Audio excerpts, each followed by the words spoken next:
She has animal companions. She I said do. it. She said Nothing wrong with that. it. So, Tiny Tina's Wonderland is apparently wonderful. It is. It's great. I have been watching so many playthroughs, it's not even funny. So let me double check something. Uh-oh. Can they not hear Oh, us? yes! Everything works perfectly. Yay! Oh, wait. Let me make sure. I'm turning on some sounds. You're getting this one crossed off. Oh, wait. Let me make sure. Say something. I'm turning on some Hello? sounds. You're getting this one crossed off. I thought you were just going to say something. Oh, wait. Say, Say something. I'm turning on. hello? There we go. All right. It's all working. Wait. Knocking on the wall. All right. Thanks, Hi, I'm everybody. taking your thing to copy another server. Do it. Oh, thank you very much for Lunatic. That is a very hard one to say. But thank you very much for the follow. And we are Dinner in a Game. Welcome back, everyone, to our Tuesday night session, which is World of Darkness. I was going to say Monster Hearts. I'm stuck in Monster Hearts right now because I spent all last night writing stuff. So anyway, this is our Tuesday night game where we play a World of Darkness open world or Orphans style gameplay. And that's where we play characters and creatures who come from all different aspects of the World of Darkness background and storyline, which basically means we're from everywhere, from vampires to mages to changelings to which are fae, to werewolves and werecats. We have a little bit of everything thrown in because, why not spread the love? And so, hey there. Oh, hey, Little Geek, and hello, Cryptwalker. How you guys doing? So we're looking at getting into the mess tonight. We are entering the domain of the Mad Fae King. And I think that everyone has the barest minimum of a plan. And I love you guys so much. I mean, You have a plan? Oh, I have a plan. I have a plan, and it's going to be ballsy. If it gets me killed, okay, whatever. Here, I have a plan. Only plan Pandora's got is to not allow Vera to touch any doorknob of any kind ever. Yeah. you know what, That's illegal now. You know what, Milagros? You've gone a year in my other game, and you haven't gotten a single date. But look at this. I leave it up to one of the other players, and you have a date in 15 games. Right? Actually, it's session 20, which I like that this big thing is happening on a round number. What? Yeah, no, it's session 20. 20? It feels really clean. Ladies and gentlemen, it is session 20, and for that, we're going to do something incredibly special. I'm killing everyone. Oh my god. No. Oh, it took you long enough. It took you long enough. 20 whole sessions, dude. pick I it know. up. I've watched Ivy's games. She kills everyone on a weekly basis, or bi-weekly, actually.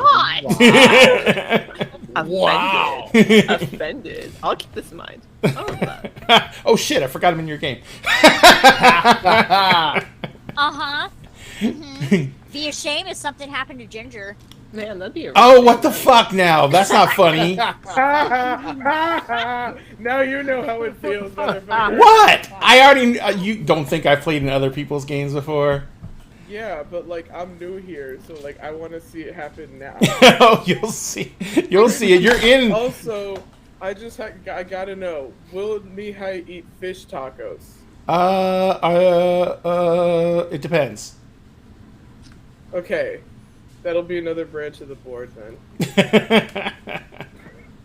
So if you're anyway, thinking ladies about and it, it's out of my gentlemen, brain right now. if you want to have any clue or any idea what any of us are talking about, you can either check our schedule down below and you can see when our games are scheduled to go on, or you can join our Discord where you can talk to everyone you see in this channel who is on there almost all the time, and you can see what they do in character as well as out, because they have in-character chats for every single one of our games. And so we do some role play on there. And we also, of course, on our Discord have a lot of other things going on, including stuff we try and do to help out our community.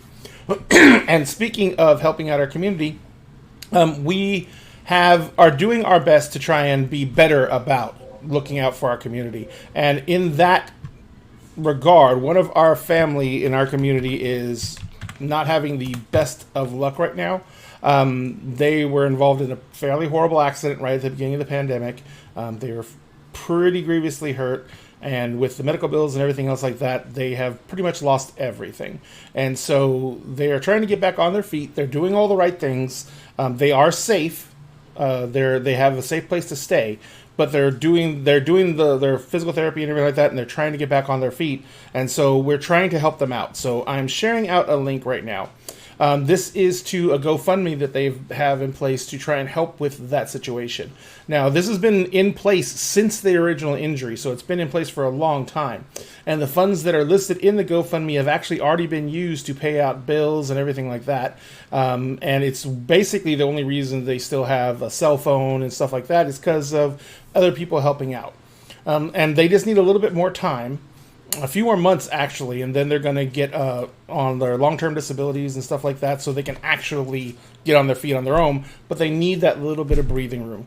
So if you guys can donate anything to this and help them out, we would greatly appreciate it as a Dinner and a Game family. I would greatly appreciate it as a fellow human being to reach out and try. We're going to be donating, and we're going to be continuing to try and help them out as much as we can before every single show. So if you can do anything, please do.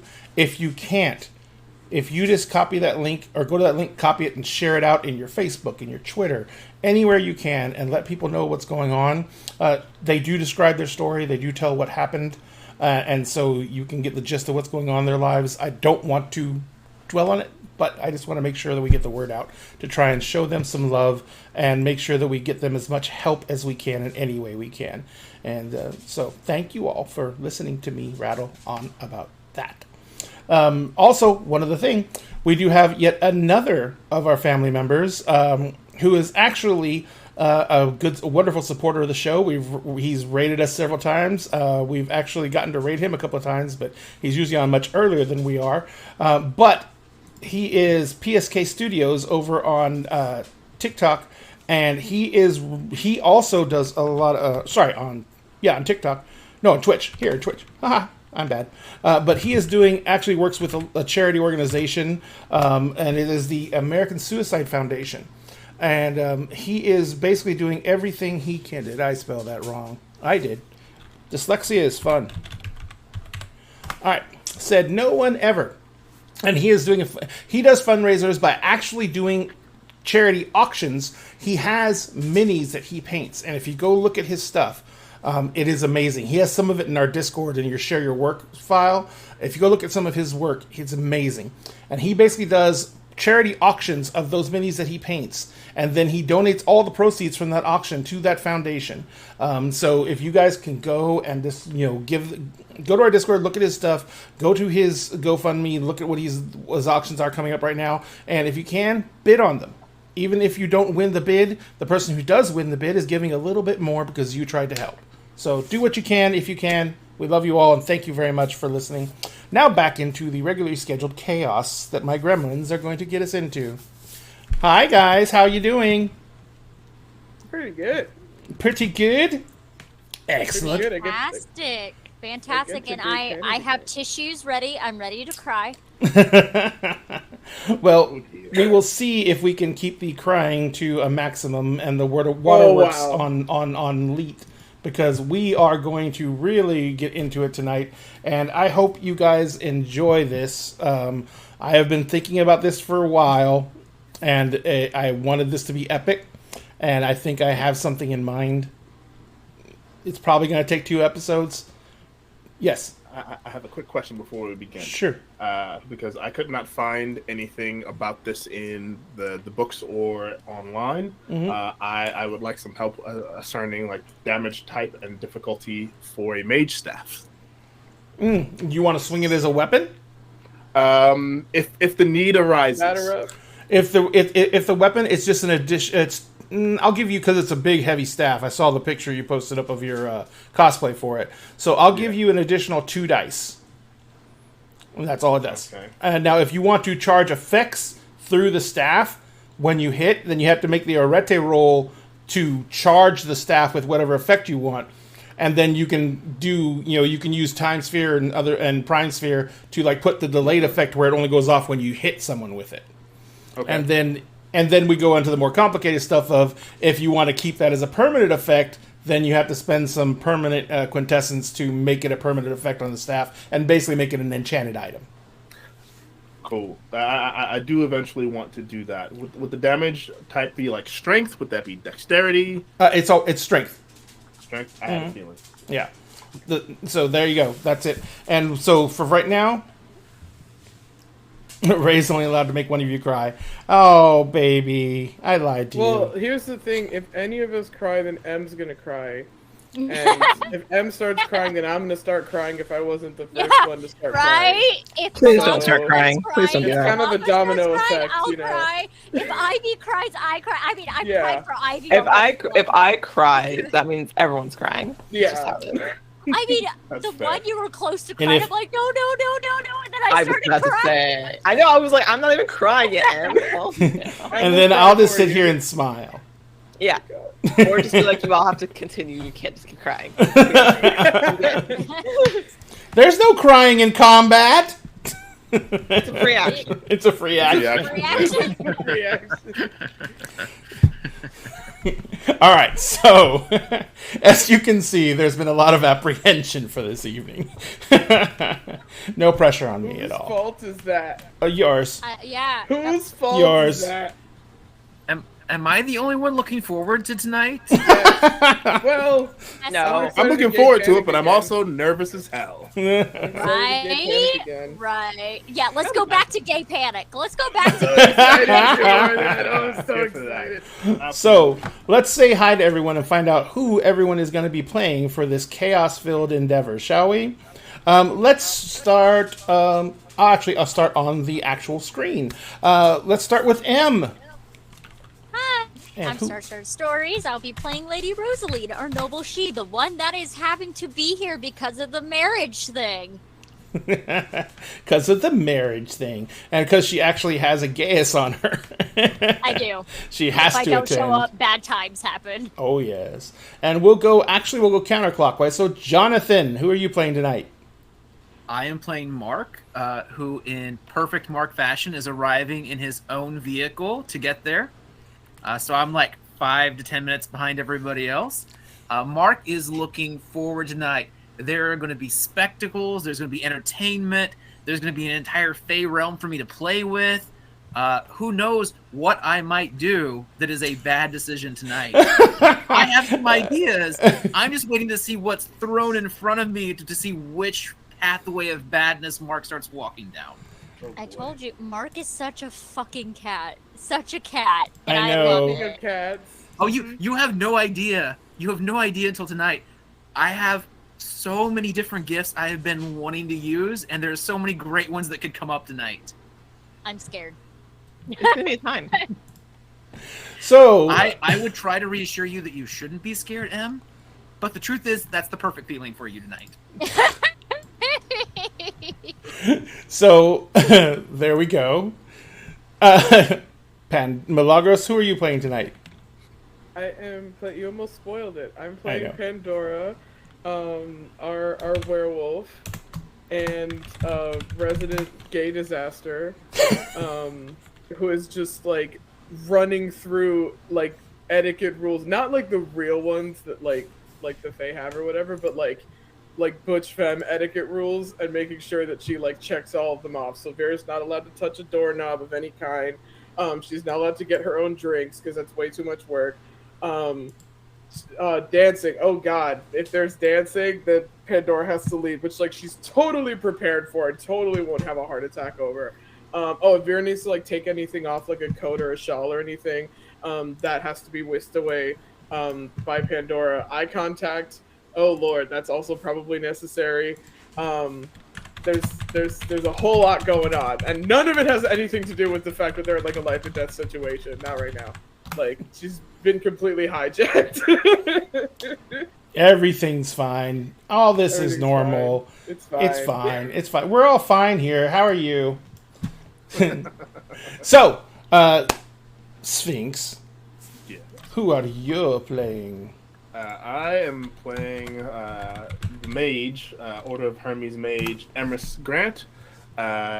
He is escorting his lovely adopted daughter Penny in her beautiful, beautiful debutante dress, and like fawning over that, but also like where normally it would be like he and Vera whispering about what's going on, but because Vera is directly involved in this shenanigans, it's now he and Penny whispering over what's happening, and it's lovely. It's lovely. I'd like to point out that I am having some tea brought to you by our wonderful sponsor, Geek Grind Coffee. Look at him. What type of tea are you having? I'm having our Beyond the Northern Wall My ice wine tea. fave. My fave. Amazing. Yeah. That if you guys don't know, we are actually sponsored by Geek Grind Coffee. If you use that link and you purchase your coffee through that link, we will get a small percentage of each purchase. Plus, if you go through that link, you get discounts. I think it's 10% right now. And you're also, I think they're doing right now a promo of. They're doing an odd promo this time. If you buy 5 bags of any other flavor of coffee, you get a bag of pumpkin spice for free. So. And I don't know what that, and I don't know if they're still doing the free shipping or not. I think they might be. But anyway, it is 10% on orders over 50 and free shipping over orders of 60. Gotcha. Ooh, And okay. All right. yes, and trust me, getting an order of $60 is not an issue. There's so many different flavors on there. I think my favorite coffee right now is Dwarven Dawn. My wife's favorite is the one with the rum flavor. What is it again? Oh my gosh, can't remember it. Hey. Hold on. Oh my god, why can't I remember it all of a sudden? Bobby, type it in chat. I don't know.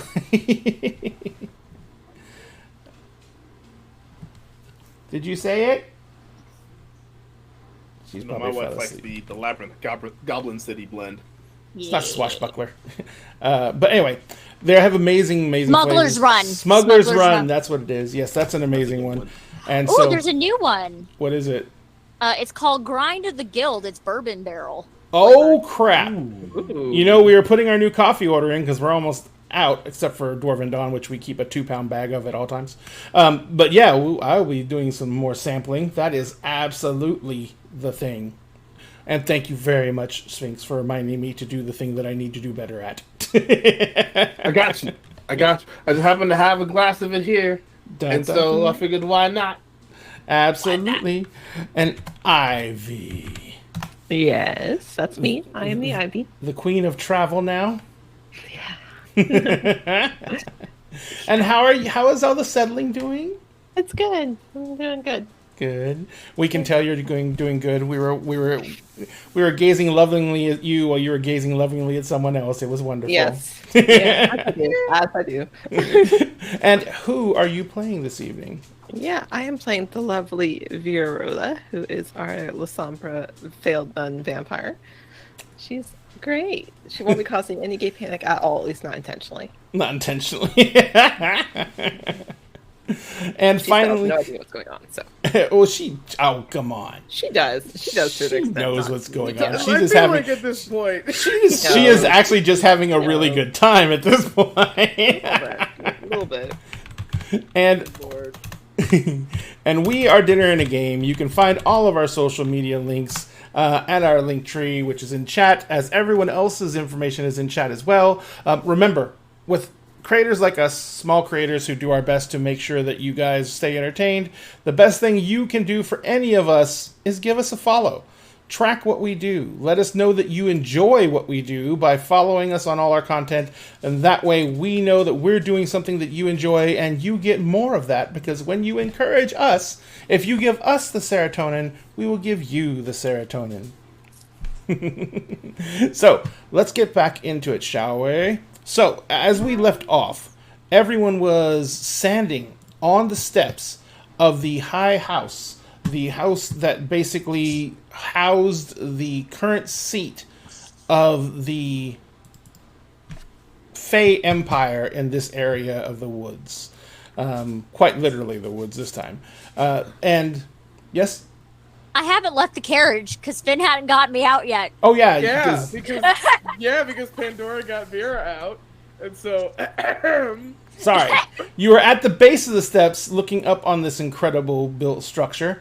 The coach, yeah, I think if I remember correctly, didn't Pandora like move the coachman out of the way? yes, So she could get- Just full on pushed him out of the way. yep. and so Finn comes out and he steps out of the carriage. Actually, the order was going, Pandora, you got out first to get Vera out. And then I don't think anyone else had managed to got out of the carriage yet. Nope. So who is going to try and climb out of the carriage next? I will climb out of the carriage next and help Penny out with her dress. Okay, no problem. Somebody's got to push her out. Oh yeah. That hoop circus nightmare is going to be a problem. So pretty. So Penny gets out, and the ruffles and frills go flying everywhere as her dress pops out to its proper size and shape. It is an amazing cascade of color and blackness. It's actually just black. Uh-oh. I was trying to show her outfit, but it's not working. Oh dear. Oh dear. I think I know how to make it work, no. though. I do believe I can make it work right quick.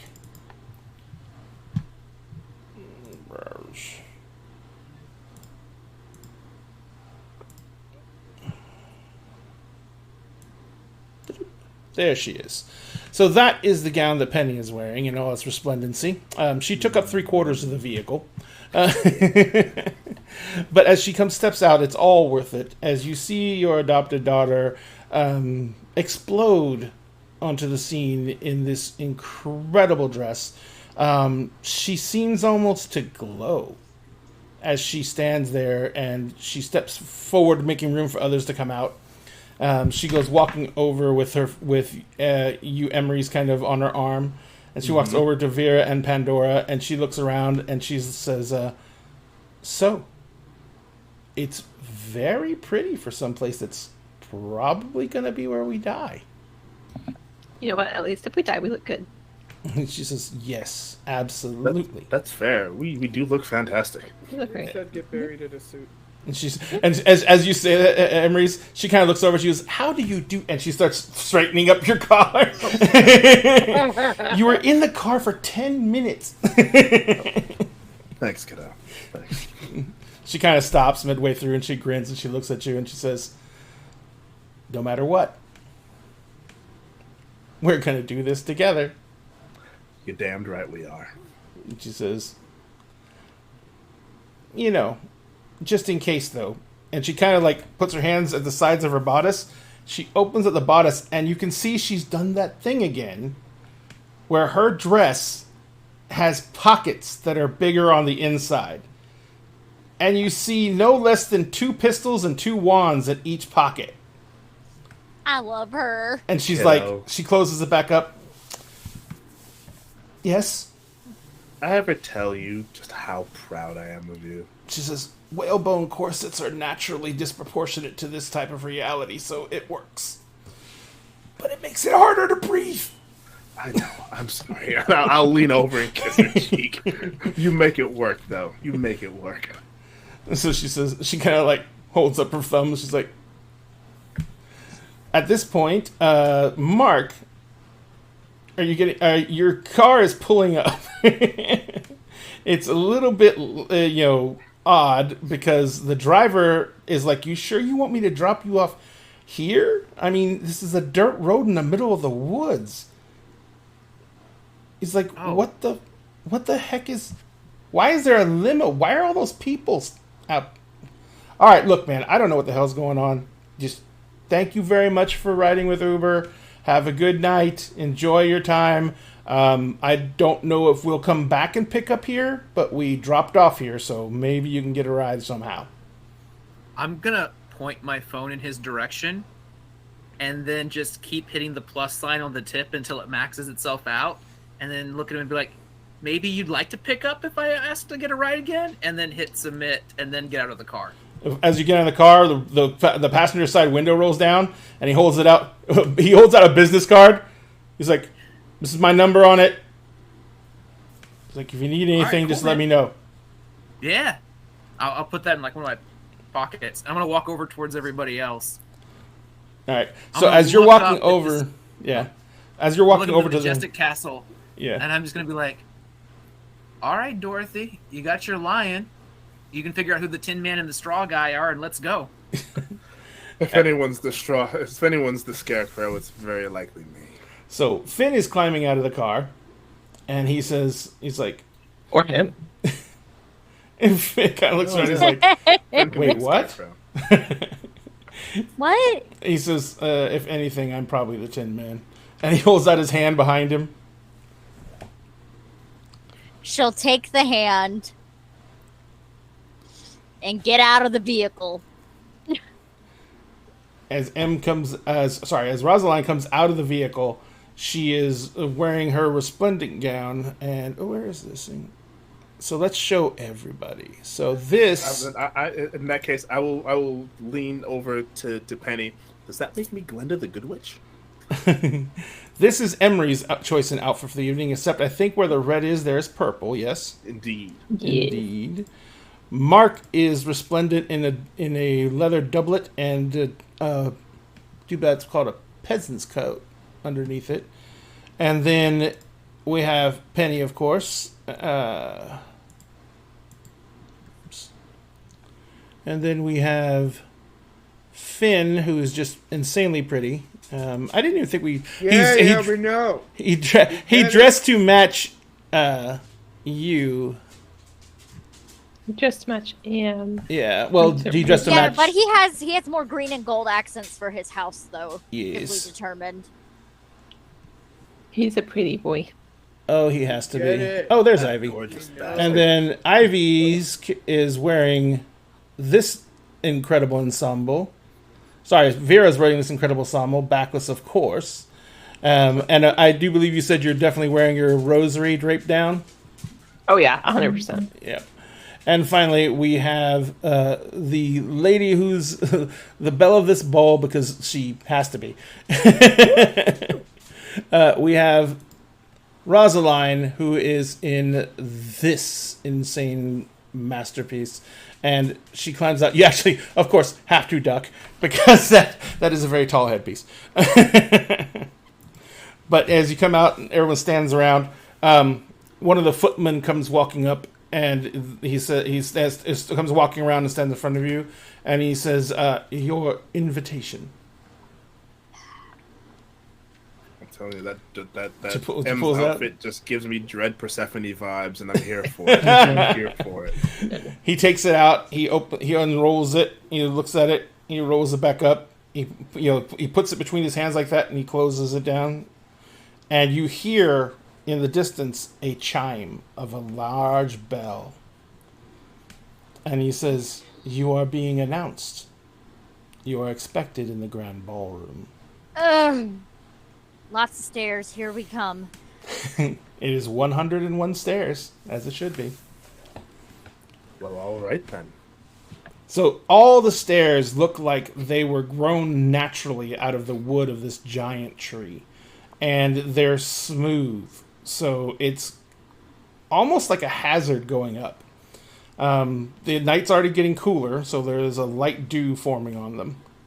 And you realize that if you were forced to run for it, this would not be the way you wanted to go.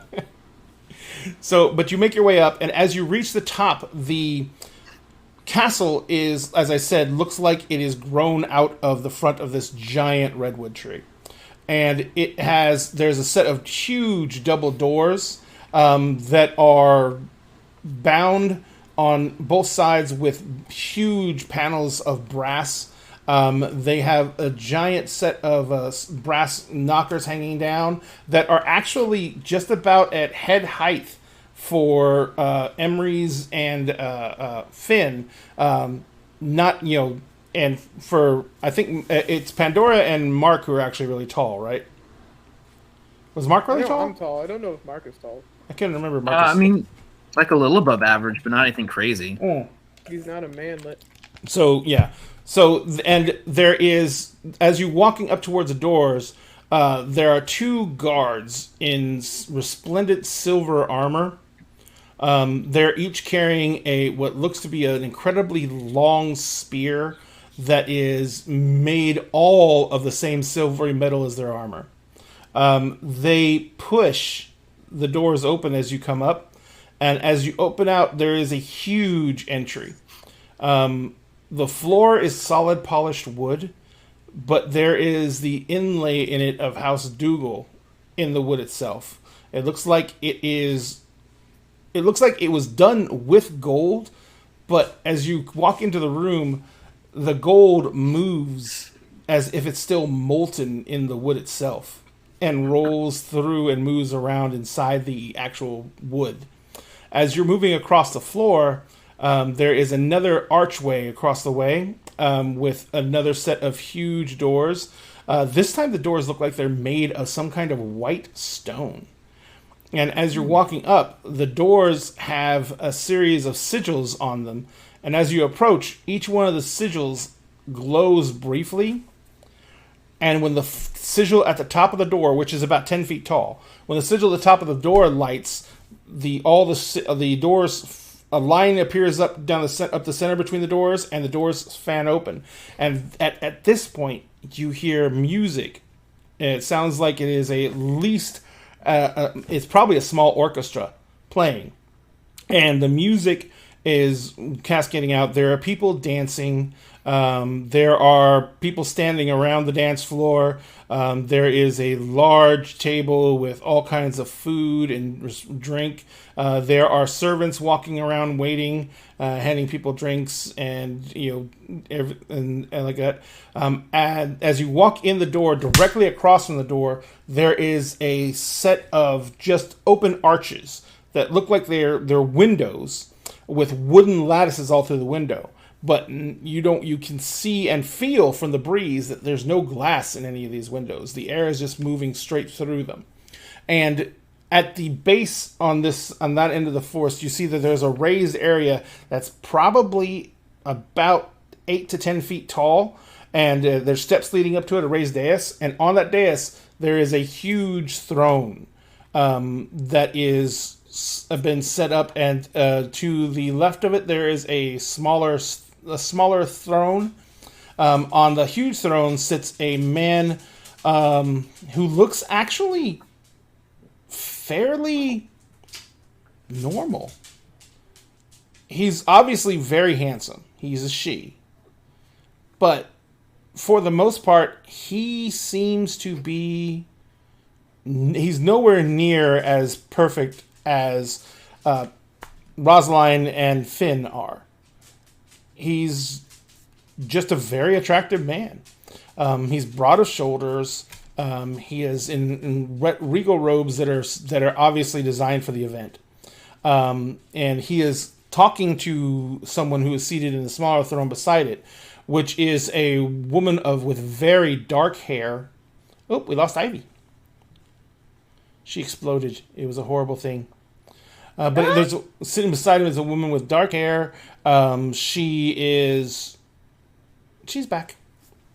Everything for a second. We good. What happened? It crashed for a second. We good. Okay. Yeah. So there's a woman sitting beside him. She is just as stunning as Rosaline or Finn. She's obviously another she. But she has incredibly dark hair that hangs straight down around her. Her gown is a mix of blues and blacks with silver trim. She is wearing a headpiece that looks like to be a crown made of crystal. And in her hair, wound through all of her hair, there seems to be pieces of crystal. And she is very, very pale. She has incredibly dark red lips. And she has some of the longest, most elfin ears you've ever seen on a she. And she is leaning forward, and she and the gentleman are in deep conversation. This is across the dance floor, of course. There is a waltz being played. There are figures moving around gracefully. As you come in, as you walk in through that set of double doors, a gentleman steps up, not to you, but facing into the ballroom. And he announces, You okay, Em? No, Rosaline's just ready for the yell. She's bracing for the yell. So he steps forward and he says, Lord Finn O'Hare, Duke of the First Duchy of the Kingdom of the Waves and Sea. Courtesans of the Lady Rosaline. Here at behest of His Highness to make due on promises rendered. And then he steps back, and everyone on the dance floor has paused. The music has stopped. Ray, Yes. because they called me a courtesan, I'm just going to take They didn't call you a step to courtesan. They didn't say No, anything about you. Finn- They called Rosaline. They called Finn a courtesan of Rosaline. Courtesan of Oh. Okay, fine. It's legit now. It's legit. Their Are they relationship's going legit to now. announce the rest of us or just her? Nah, we don't Just fucking her. matter. All I care about is that We don't Ray just matter. got called a hoe. Oh, no.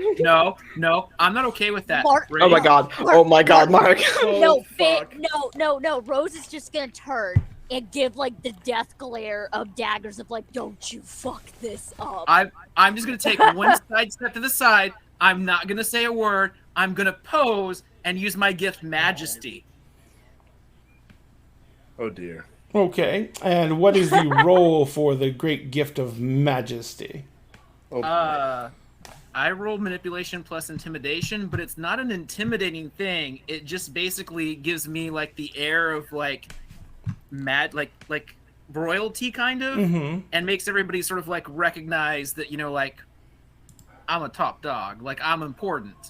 I thought I you were a get social cat. bonuses for the rest of the scene. Yeah, pretty much. Like, I guess thought you were who's a here? cat. Me. Guess who's important? Me.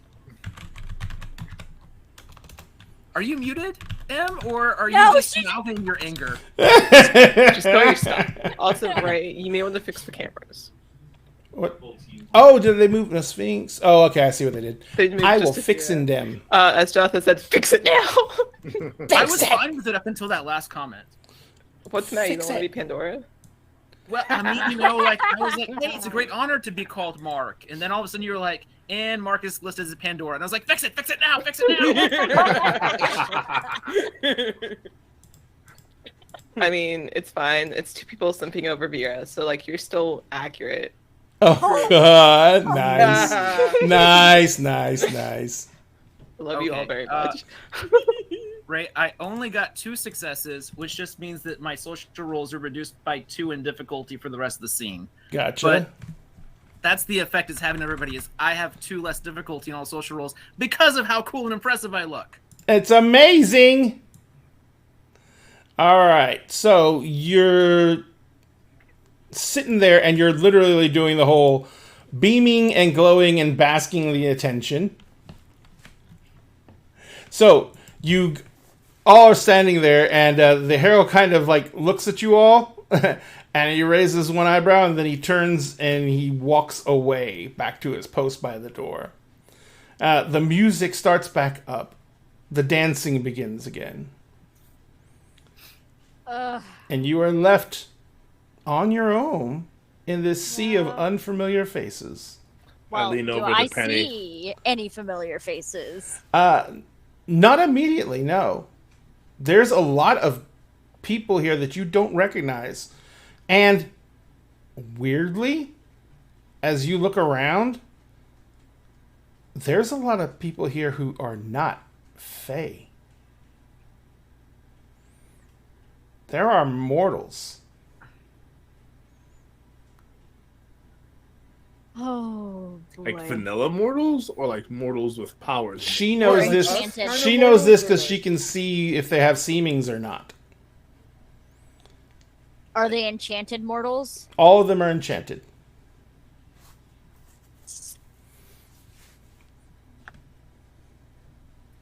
Yes, Mark. Oh, I can see seemings too. Oh yeah. Yeah. So Mark, you can tell that too. Actually, Pandora, give me a perception and primal urge. Mark, do the same. I actually have my sheet open. Okay. I actually have my sheet open. She's so I proud to have- be I prepared. have it open this time. Okay. Perception and primal urge. Perception and primal urge. Just 2. Just 2? Gotcha. Just 2. There- That just feels low to me, but it's whatever. It's whatever.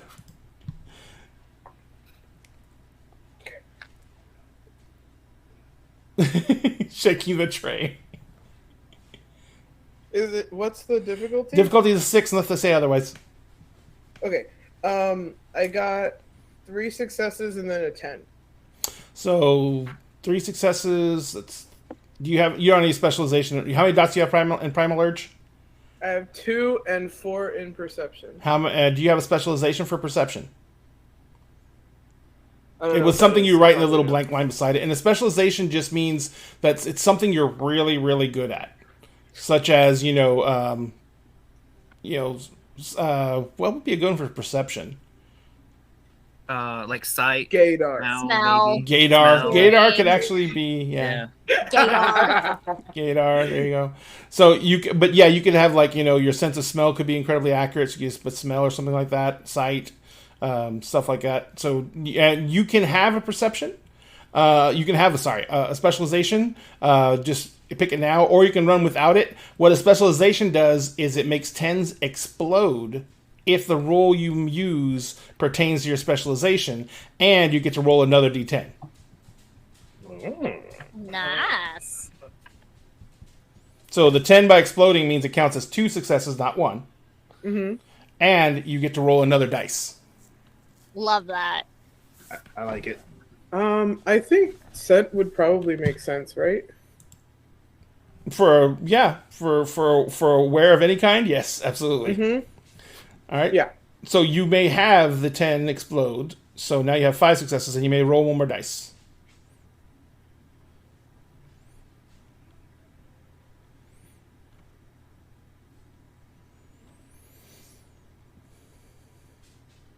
I only got a 4. Okay, no problem. So you basically with all those successes, Mark, what you notice right away is there are definitely creatures here other than Fae. And there are definitely other shifters here. Pandora. There are werewolves. There are at least one other werecat. There is something that smells like it might be a fox. But it smells like a changing breed. There is undead here, similar to Vera. There are mortals here, real like mortal. They remind you of Sphinx and Penny. And there is, what else was there? Yeah, no, the undead still qualify under undead, and there is there's the strongest scent of something that does not compute. You don't know this smell.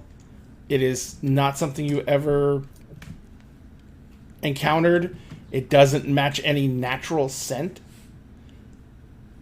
You don't understand what it is.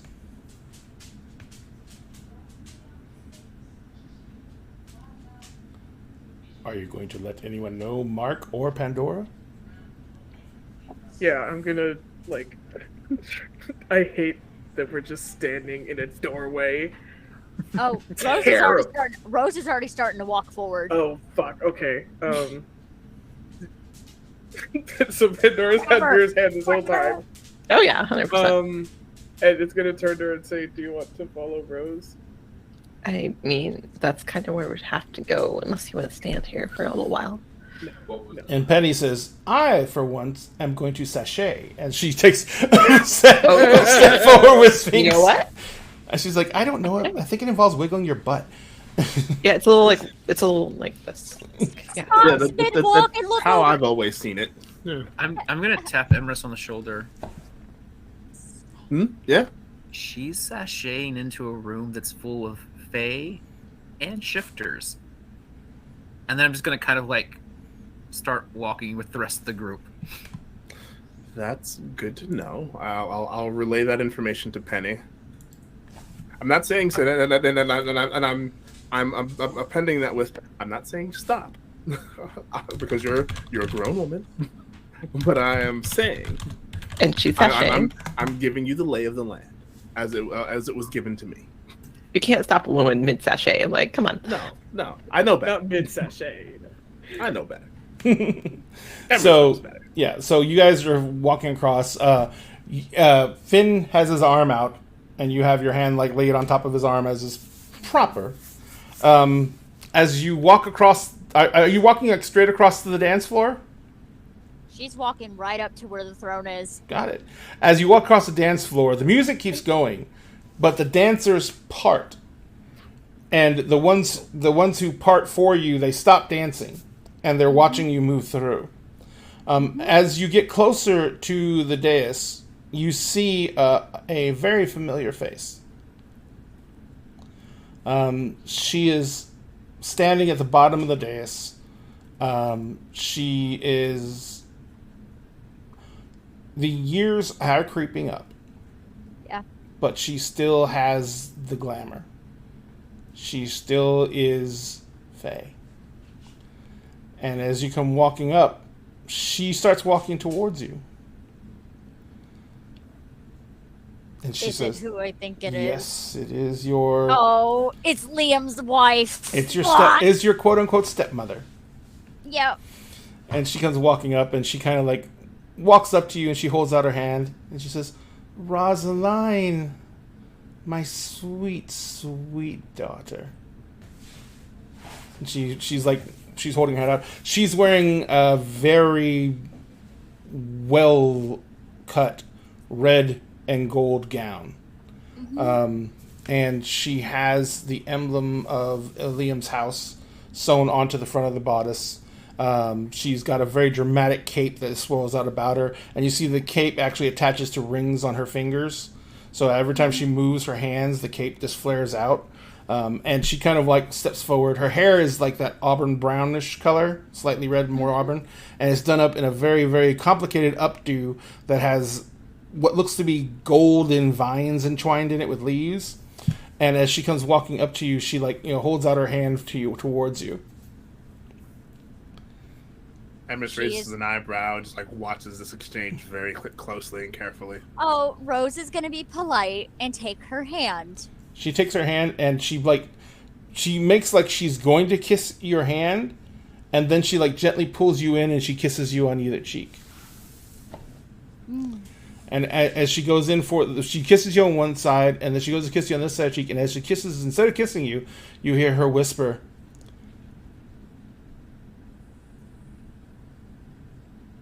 he took him before he was ready.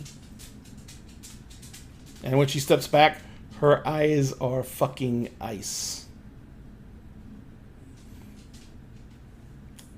And she spins, and she says, "Oh, hi, King. Allow me to introduce you to the pride of our home."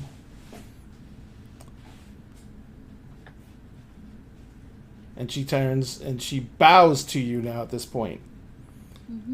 And says, "This is Lady Rosaline, my late husband's protege and his greatest love." And she says that with a little bit of And she says, he gave her all the time and attention it would take to create a being of such perfection. And she turns back to High King David. She stands up, she turns back to High King David, and she says, "It is my pleasure to present her before you in this court. As her only relative amongst the Tuathanon, I would say unto you that she should be welcome at your court and treated with the utmost respect, as do one of her station and bearing. The two people at the top of the throne are looking down, sitting very rigid. The gentleman on the throne stands up and he walks forward and he says, Lady Rosaline, I see you too have found an entourage worthy of your reputation. I thank you for the kind compliment, Your Highness. We have learned much from watching the endeavors you have taken to establish yourself. Stepping away from our traditional home, stepping away from our traditional meeting place, and venturing out on your own.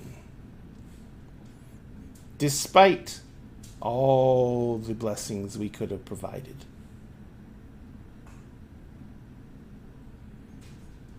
You showed strength of character and strength of will.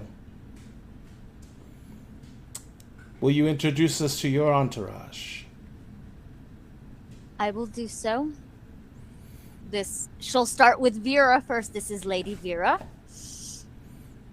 And he walks down the steps, and he walks up to Vera. And as you do the curtsy bow and you put your hand out, he takes your hand and he turns it, where the back is facing it, and he gently kisses the back of your hand. And you feel an odd sensation as you feel warmth creep throughout your body. And you feel an incredible pain in your chest. And then you suddenly have this rushing in your ears. And everything swims.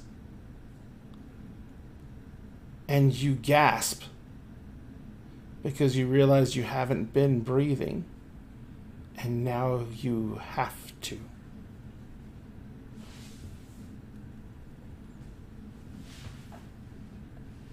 Big pleasure, what now? Hold up. What? Thank you for big pleasure. The dark color in Vera's hair bleeds out Oh, as she is blonde. He's blonde. Flesh rushes to her color rushes to her cheeks, and her skin goes from the pale that you've seen it to almost an olive complexion.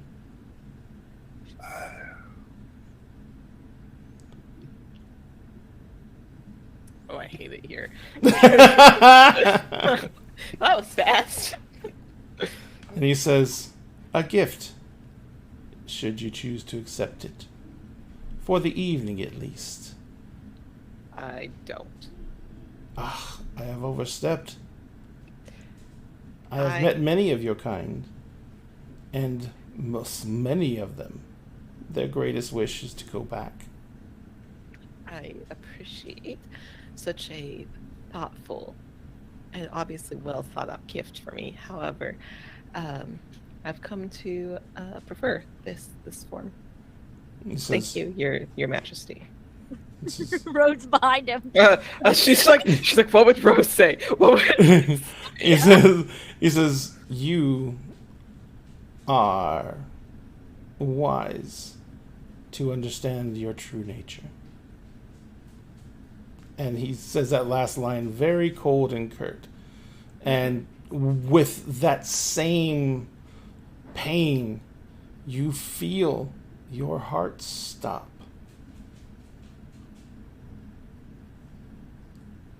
The color rushes from her skin. The dark comes back into her hair. And her pale skin glows under the lights. You feel that unnatural strength rise up in you, just as you feel the cold of the shadow weighing you down. He says, and next? Motion to Mark. She's gonna motion glance to Pandora Mark. like it's okay kind of thing. Okay. Yeah, Pandora's probably losing her shit, but Oh, Fierce absolutely. Are you fucking kidding me? Like, she's...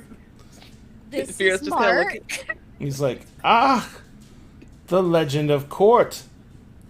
He says, and are you here to entertain us? No. That is perfectly fine. You are here as someone else's entourage. It is not my place to usurp their authority over you. Like, he's this real, like, he's about to say something. Like,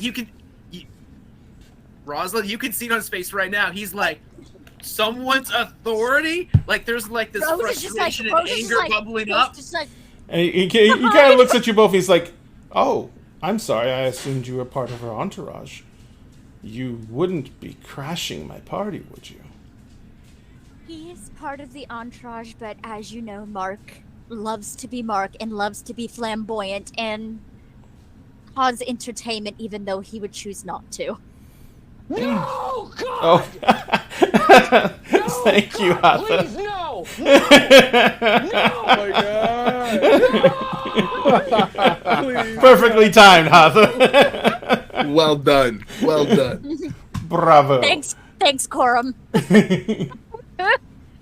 So he kind of looks at you, Mark, and he grins, just total nothing but teeth. And he says, I have heard that he can be quite a handful. We have heard the stories of many a party that has both gained and lost from his attendance. He says, but I guarantee you, Mark, that tonight your place is assured as a esteemed member of my court. And when he says that, your outfit is still exactly as it was. Your seeming is still exactly as it was. But it is just more. It's a stronger seeming, and you feel your connection to your gifts just as strong as it ever was. But you can feel... Oh boy, everyone's found the sound alerts. And someone just got rickrolled. Celtic over King.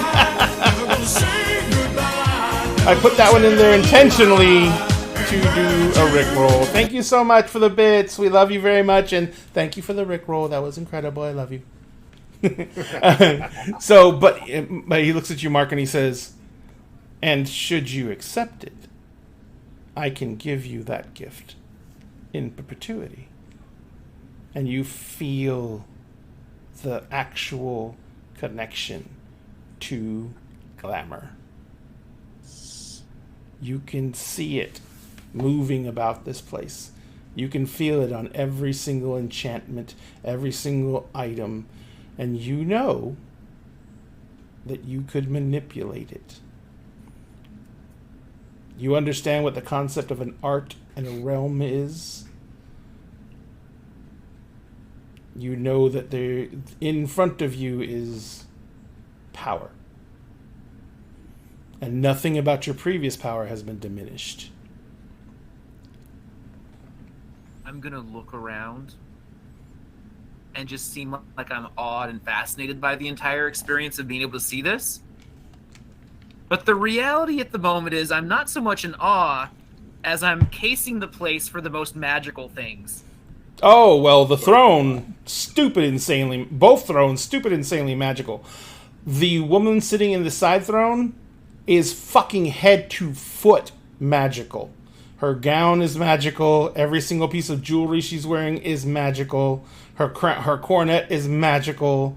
All the crystals in her hair are each one differently enchanted. The gentleman in front of you is just reeks of solid glamour. You don't even know where one spell begins and another ends. It's like a wall of glamour between him and you.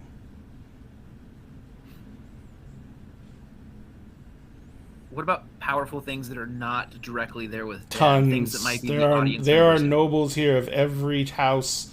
This is the High King. Everyone has brought out their house's finest items. There are epic level items everywhere in this place. Okay. Dear. Nothing that's not being worn or carried, mind you. Wait, they're not being worn or carried? No, I said nothing that's not being worn or carried.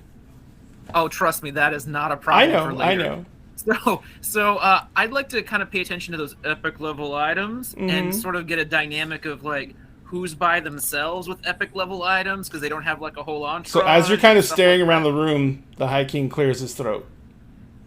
I know that my demi is enchanting, but I must admit, I do not like being ignored. I'll turn back over towards him. He says, "What say you? Will you leave the lady's service, for which she will be justly rewarded, and enter mine, and do my kingdom the honor of having you as one of my vassals at court?" Is that the face that Rosalind is making? Or is that- Yes. She's fighting for her life right now. You can't botch an etiquette roll, Rosaline, but would you make me an etiquette roll? Bet. What do I need? Etiquette. And it is Faye. Yes, and it is Faye, so it's going to be... This one would be charisma and etiquette, I do believe. Oh, 1, 2. Oh, God. Okay, hold on. Difficulty? It's because you're Faye, it's a 9. It's a 6. Do.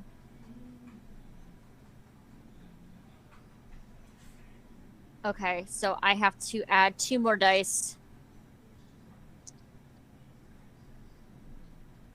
Okay. 2, 4, 5, 6, 7 successes. 7 successes? Okay.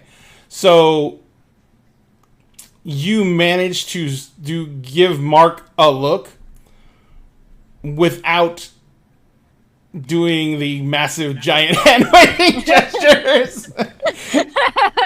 you kind of like this, like No, her you nails are you like ca- digging into Finn's arm, Yeah, like you- during all of this. Yeah, Finn's whimpering. No, you kind of like raise your hand to your like you're gonna try and rubbing your eye makeup, and you're like just anything to say no to Mark. Like subtle middle finger, like don't you fucking do it. And the High King looks at you and he says, "I also don't like to be kept waiting." I apologize. I was just trying to see if there was more of a compromise here. Do you wish to negotiate on a gift?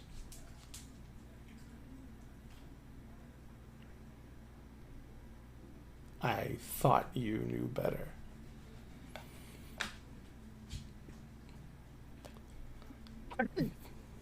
Very well. Enjoy your evening. Next. This is Pandora. And he kind of, his eyebrows go up, and he looks at Pandora and he says, "The Valkyrie." a woman warrior, powerful force. We have heard tales. I thought you meant like the Thor character. Well, And there is about I'm sure there is a character in Thor's mythos who may have the name of Valkyrie, but there are creatures known as Valkyrie. They carry the dead to Freya's longhouse. She has first pick of those who fall in battle, you know. Emrys kind of nods his acknowledgement. Yeah, that's true. Okay. He says, and you are a lost one too. Interesting. He says, Yeah. I have a very precious gift for you. Whether you choose to accept it or not is not up to myself or to you. What? You hear howling. A group of women walk through the dance floor. Oh no. In front, there is a short woman. She's probably about 5'6". She is wearing a leather vest with no sleeves. She's got a white t-shirt on underneath it. She's wearing blue jeans, combat boots. She has a collar on that says puppy. And it's got silver spikes facing out all around it. And your nose tells you they're actual fucking silver. Which means that that's a fetish. Because that's the only way a werewolf can touch silver willingly. And she comes walking up. And she kind of looks at you and she says, "You're Pandora, yes? Yes. I have heard much about you. My sisters in the Seattle Pack say that you are not exactly a joiner." If that's what they want to say. Doesn't matter what they say, it matters what you say, does it not? Are you one of us? And she holds out her forearm, and she has a huge tattoo of the Black Fury tribe symbol on her forearm. I mean, I think I'm supposed to. She says, Supposed to be. then why aren't you? Didn't quite qualify, I guess. Enough. Not for them, at least. Were you born? Yeah? When the moon came, did you change? Yes? When the Theruges came, did they tell you that you belonged to our tribe? Mm-hmm. Then what is the issue?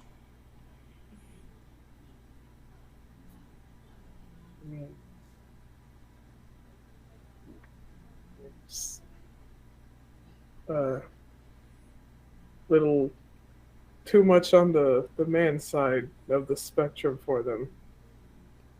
For the ones who said they would take me. To be a Black Fury means that we hold Black Furies sacred.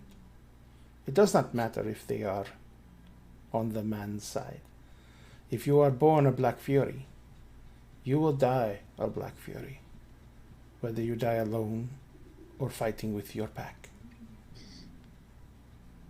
If you do not wish to learn our ways and learn who you truly are, you are free to go and do as you wish.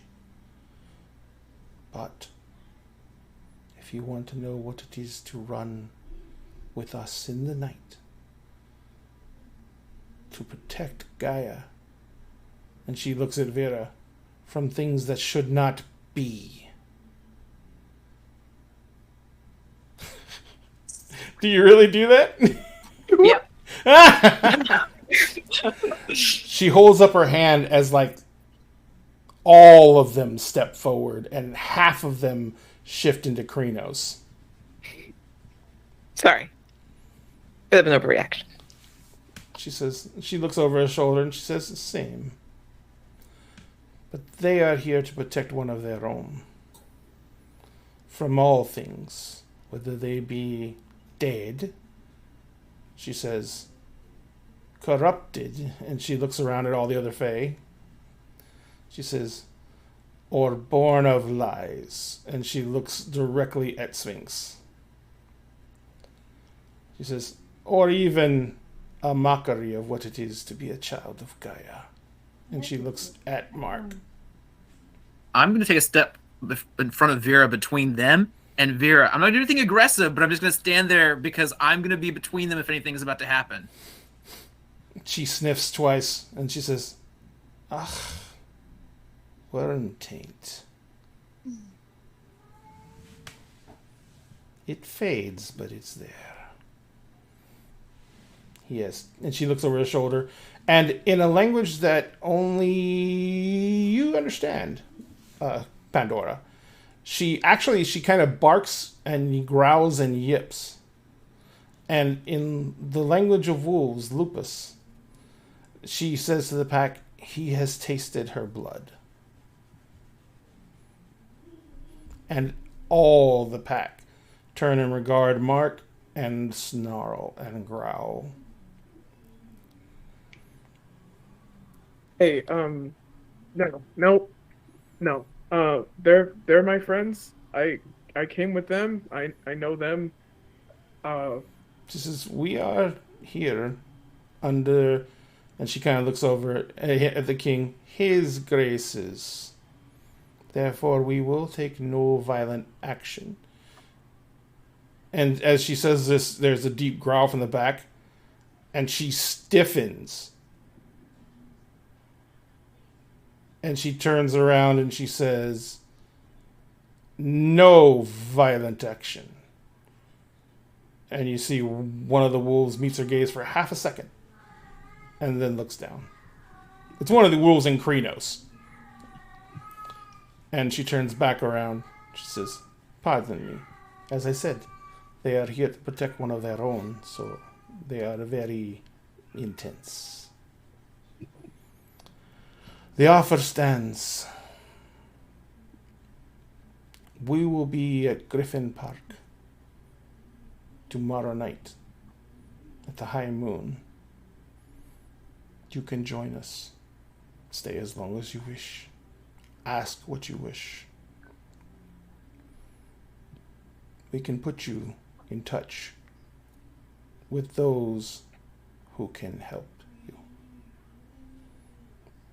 Not those who will never understand what it is to hear both the call of Mother Earth and the call of rage.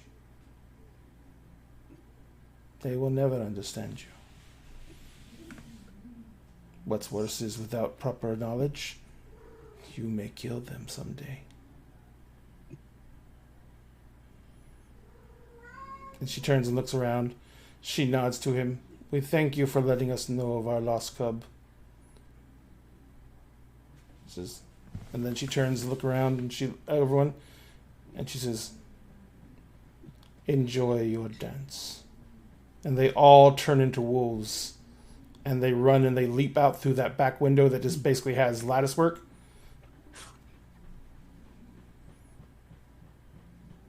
Pandora's gonna turn straight to Vera and say, I'm sorry. Don't. It's not you. The High King says, I hope that wasn't too upsetting. But it is good to know where you come from. It is even better to know who you really are. I'm gonna reach over and take Pandora's hand. Oh. He says, he kind of looks at you, Vera, and he looks at Pandora, and he goes, next. This is Emery's. He says, the mage. He says, so, practitioner of the minor art, how do you come into the service of this noble one? She and I have been long friends, and she has been employer to my daughter, and I will introduce my daughter. I will introduce you to the Lady Penny, or the Lady Penelope. Penny kind of looks up at him, and he looks at Penny, and their eyes fucking lock. Oh no. And he looks at her. He's looking at her, and he says, Lady Penelope. Oh, thank you very much for the follow, Matt Stormcrow. How you doing? Matt Stormcrow. How you been, Matt? Oh. So he says, he looks at her in the eyes, and he's still looking at her in the eyes, and he says, I believe we have not met. And Penny's voice comes out, and it is odd. Oh no. And she says, no, we have not met, my lord. But I think we know each other well. And he kind of looks at her curiously and says, understood. I think we do. He says, he looks at you, looks back at you, and he looks at Finn, and he says, I think I have all the introductions I need. And he holds out his hand to Penny, and he says, will you honor me with a dance? And Penny doesn't look at any of you. In that same cold voice, she says, I would never deny such an honor. And he takes her by the hand and he begins walking her out into the center of the dance floor. Is there a way I can vibe check this, please? Please. Same. Please. That is a child, sir. That is a child. I don't want you sniffing around her. That is a child. That was a heck of a child. So how would you like to try and vibe check this? What are you looking for? What are you trying to ascertain? What the fuck is going on with Penny? That is. Can I make a what the fuck roll? roll? I want to make a what the fuck is going on between the two of them. Okay, Yes. so I would need a perception and oh fuck, God, what's a Yes, skill? that is the role they're looking for. A Yes. perception and oh Get a fuck. what Yeah, the fuck roll? perception and oh fuck is a really good roll. Exception and oh fuck. I want to say subterfuge. I don't think all of you have subterfuge on your Nothing sheet, though. subterfuge. No. Got nothing. Do you actually have it on your sheet? I Yeah, have it on but my I- sheet. I took no points in that. Oh, okay. Well, it is that would be the most appropriate skill. I'm just making sure everyone has access to it who wants to roll. At least, even if you have no dots. Yep. I am so screwed. Here we go. All right. Remember, you can always spend willpower for an automatic success. Yeah, I'm what's the gonna spend a difficulty? willpower. I didn't give a difficulty, and that's my bad. So, actually, you haven't told me your thing yet. So let's make it a pretty easy, obvious, but not that obvious. So 7. Oh, good. I got 2 successes on my 2 little die. We're good. Yeah, I got two successes on the die, and I spent a willpower for an automatic. All right. Remember, your willpower pool... Did you get a chance to refresh your willpower pool yet? I did. Okay, good. I thought you did. So you basically are sitting there, and Emery's the easiest thing you can say right off the bat is that's not fucking Penny. That much is very obvious. That is definitely the dragon. I had a feeling. Yeah, that's what I thought.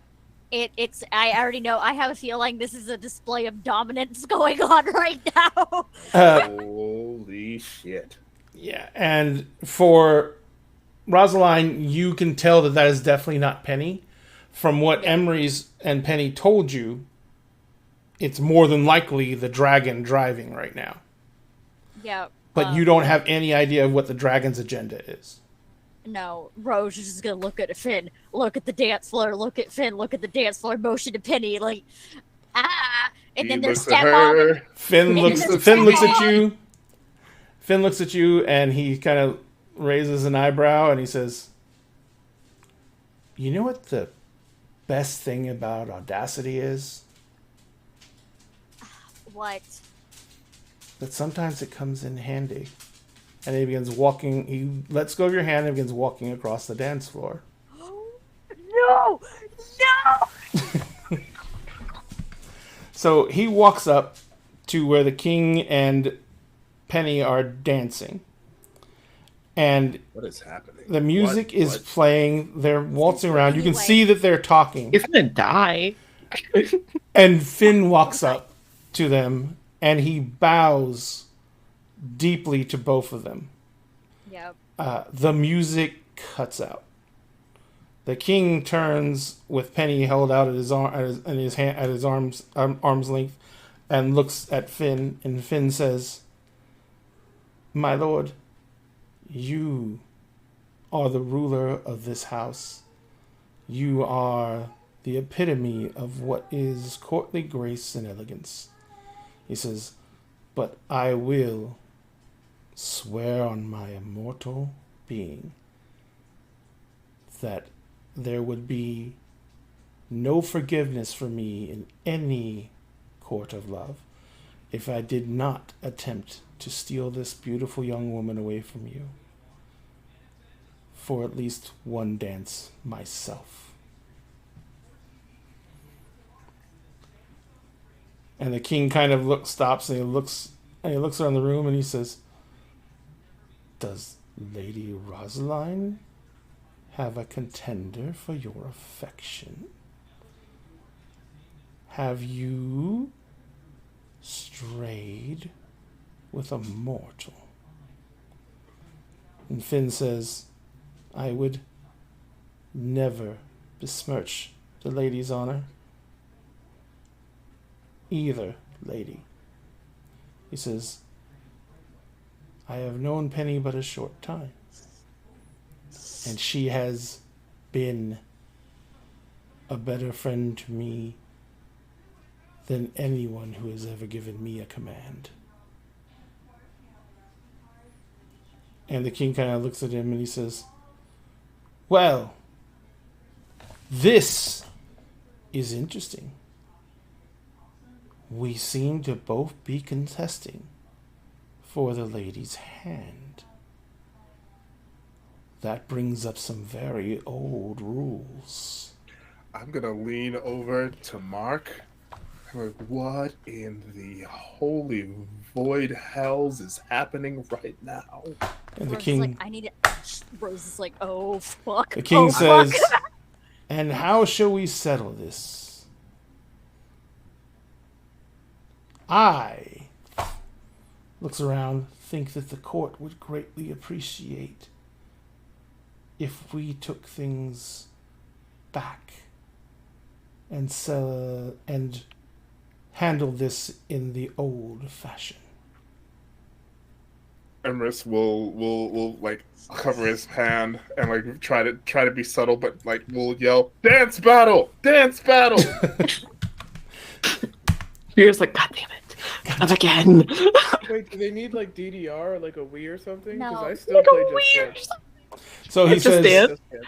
he Just says, dance. the king kind of just looks over at Emery's and very much like, he Fear kinda is looks- just staring at you like again. Again. And he It's like says, the second or third time. "I see you wear steel." And literally, Finn looks down and goes, "Shit. Yes, my liege, I do. I do not proclaim myself to be a master, but I have had the training.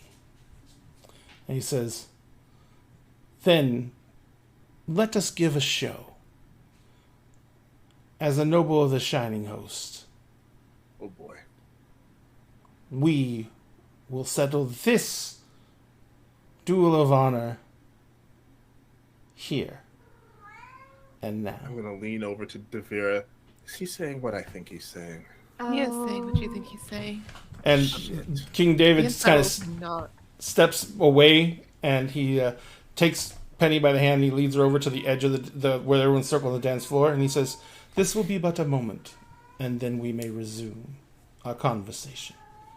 And Penny she nods to him, and he turns around with a flourish, and instead of being in that huge, gorgeous getup, he is in a dueling jacket, dueling pants, boots, and in his hand is a glowing silver sword.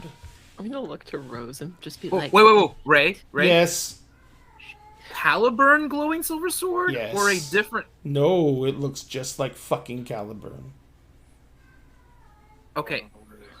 I would like to actually use one of my really rare skills I've never got to use this whole game. Okay. I would like to Know use my exactly what the fuck this Arthurian is. lore skill. Is it actually Caliburn? Go ahead and give me an intelligence and lore roll. Your difficulty, because of where you are, you've got really good perceptions, though. Give me the difficulty of an 8. All right. Yes. Milagros. Pandora's gonna kind of scoot. Still, it's gonna end up kind of dragging Vera because she refuses to let go of Vera's hand. But kind of scoots over closer to Rose and is like, "Is anyone allowed to like butt into this?" no, Or- no. Bad luck finally No, turned around. There is a way. 4 There is successes? a way. Yeah. You have, without being able to touch it and hold it, and without the gift that he gave you of being able to see glamour, I can see glamour still. not as well as what he gave you. He could actually Oh, yeah, give maybe you... not as well as he gave me, but I Yeah. Because, it could be a seeming, and you would just see a seeming. So, but without the ability to break through the glamour, if this is not Caliburn, it is the closest thing you've ever seen to an exact duplicate. It has everything down to the crest on the pommel, and it's from what you can see of the grip while it hangs on his hip. It is the same grip with the corded silver cord wrapped around the leather. It matches every signifier. And when he draws it, it has the one nick in the blade from when it was used unjustly. I'm gonna tap Emerson on the shoulder, and I'm gonna say, well, they're about to reenact the backstory to Game of Thrones, and that's probably Caliburn. So I'm gonna go stand over there. So when things go bad, I have my escape plan ready to go. But don't worry, I'm here to help you guys out. I'm gonna start walking over towards those Help you guys. rich pansies that's got an epic level item that I can like grift off of him right before I run out of here. I love Mark so much. He just said Caliburn, right? He did just I'll say stop. that. Yeah, I mean, look, like it's Like I don't- Arthur's sword Caliburn. yeah. No, Rose is taking off her headpiece, handing it to Pandora. Hold this. Okay. And just for the record, I did not bring my Arthurian blade because I didn't think I could get it through airport security. So I don't have that with me right now. No, So we're not could've playing had Arthurian blade versus smuggled Arthurian through. blade, okay? Like, I'm gonna pat him on Shit. the shoulder again. So, like I said, I'm gonna go stand over there. If you need me, I'm here for you guys. But I think we're gonna be backup planning pretty soon, and I just want to make sure that I can still do my backup plan before y'all do your backup plan. And I'm gonna go, like I said, stand next to one of those rich pansies that has an epic level item and it's kind of all by himself. Okay. And once that happens, I'm gonna go stand next to Vera on the other. I'm holding Pandora Rose's on the other side. headpiece. Just Yeah. holding Rose's headpiece. Just Rose is V? going onto the floor. Also, Should we- now that Vera's holding, Oh, you're something, walking because out on Vera's, the floor? awkwardly, Yep. almost tapping her arm because like she doesn't want to put an arm around her waist because that's too forward. But, like, Vera did voluntarily hold her hand, Correct. so that means that like some kind of contact There's is okay. something- right. She just doesn't know what kind, so she's just kind of awkwardly. Like, All this is happening at the exact same time in her head. Just be like holding the headpiece, kind of look the arm. Okay. Anyways, so hey, looking at Emery's just If we survive this, yeah. I'm going looking for Kusanagi. Yeah. I love how okay. y'all didn't even notice Rose is already walking. Oh no, off we're the watching. Absolutely We're not looking at each other. We're just We're like, just smart enough to not intercede. right? Like, So- are you kidding me? so like, is she about to die right now, or? I have no idea. Finn has walked away I'm from the ready for king anything. and has been taking off his the large overtunic that is the major portion of his gear and get up, and he kind of like drapes over his shoulder. No problem, brother. PSK Studios, thank you very much, and thank you for all the good work you're doing, sir. Oh, thank you. And he drapes those. He's walking up and he sees you walking across the floor, and Finn kind of like walks over to you and he says, "Oh, thank you, my lady," and he hands you his coat.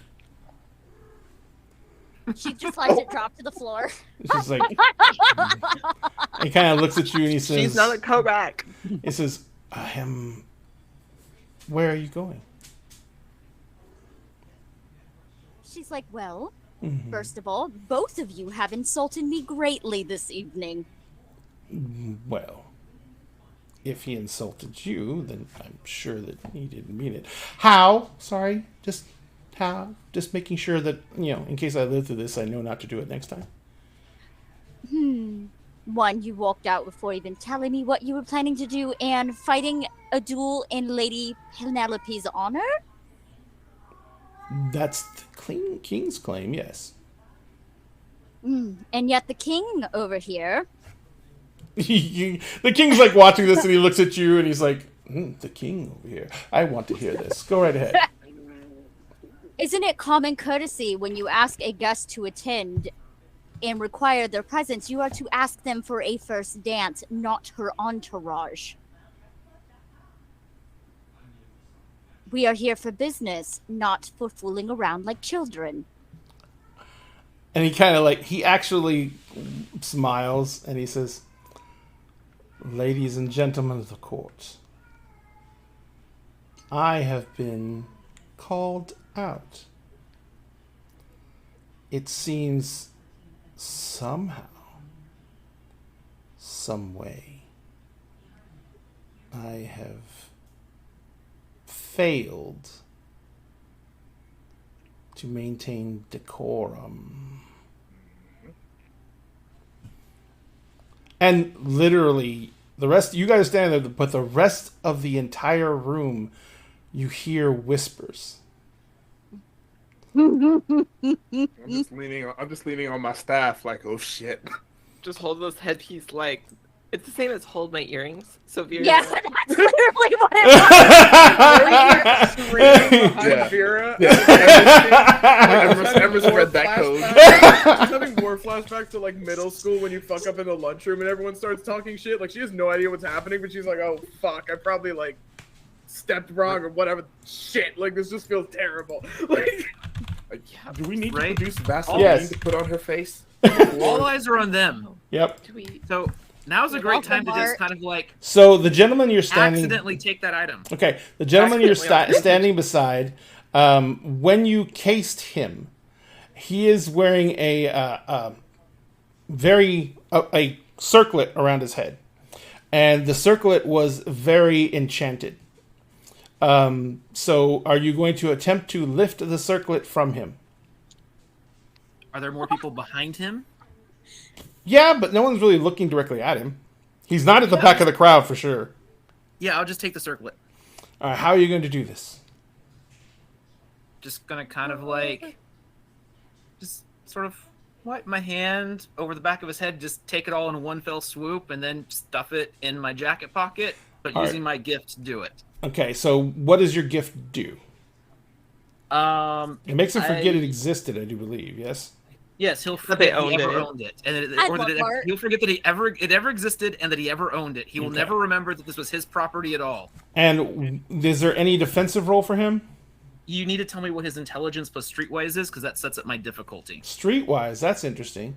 Yeah, His- streetwise. Okay, so his intelligence is 3, and he has nothing in streetwise. Okay, so that's a difficulty 3 for me. Now, I need you to make me a straight willpower roll, difficulty 10. All right. I'm taking it. That's my difficulty to even try to Yes. take it from him. That's your difficulty to actually try and break the rules of hospitality in the king's court. I got 2 10s. All right. So you feel that absolutely know, that you are breaking the ancient laws of hospitality. That you are taking what would literally be considered an attack against one of the king's subjects, who is here under the king's protection and grace. But you manage to push through that, and literally you're fighting survival instincts. And you manage to push through that, and you are able to go ahead and enact your gift if you choose to. Yes. If I'm taking it, I'm enacting the gift. There's no way I'm like taking this thing with my hand and letting him remember that he ever owned it. That's No, I meant you have to get through that mental barrier before you can even try and do the physical act. So, oh, and by the way, for everyone else, all my other players, no one took a damn thing from you. I figured as much. What does that mean? Emery's is wearing a katana. Rosaline is wearing a blade. So was Got Finn. fists. I didn't bring anything. Well, you are a weapon. Yeah.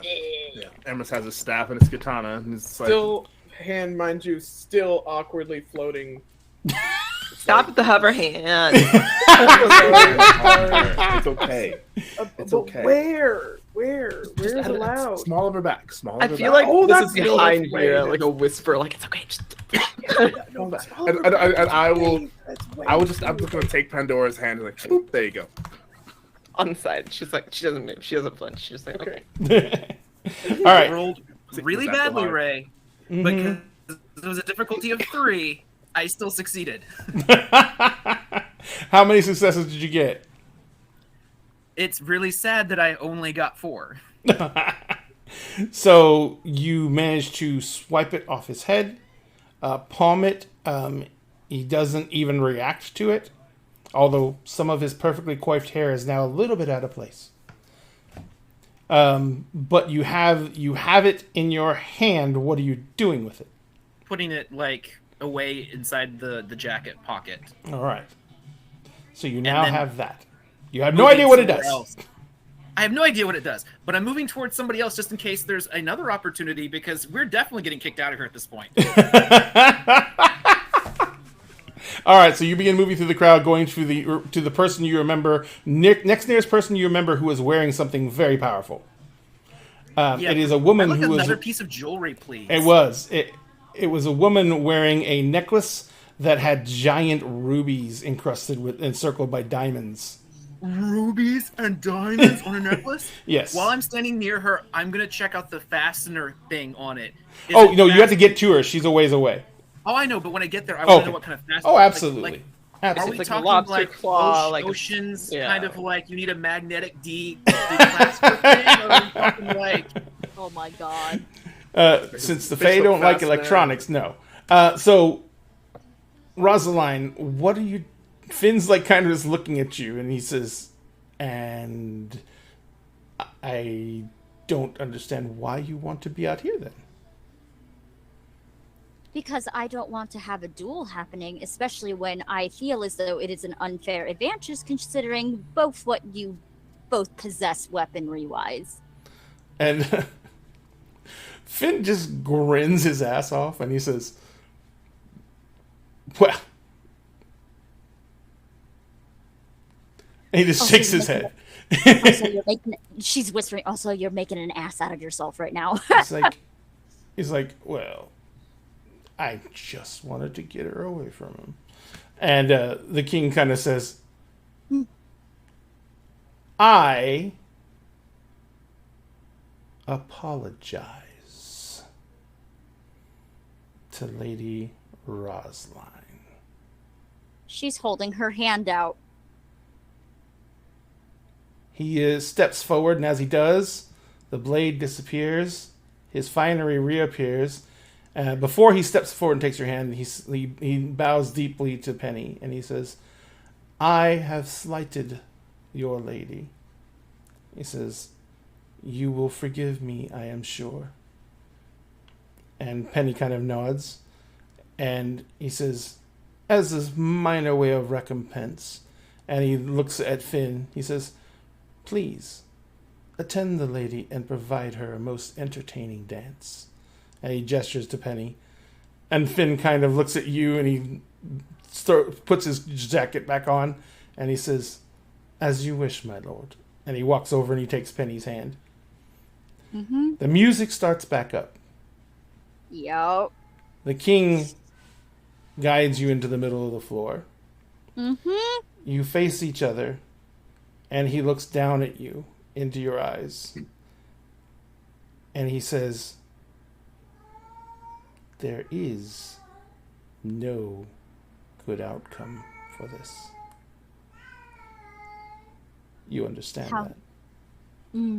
How so? Please humor me. He says, you and your friends want to take from me what I already have. He says, all the boons that I gave them were within my ability to do so here.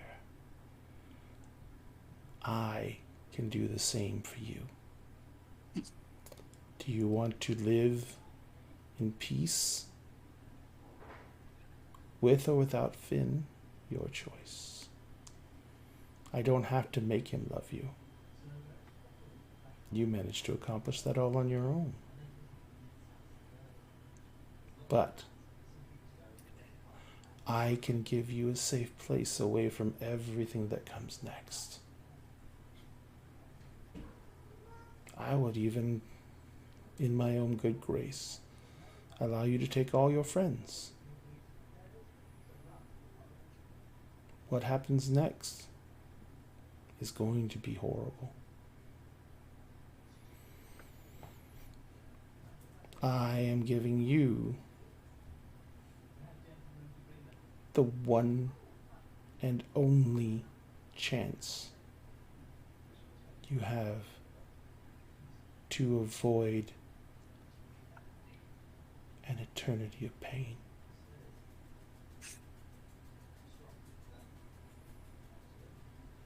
And I would not see that for someone who has already done so much to bring themselves out of the dark.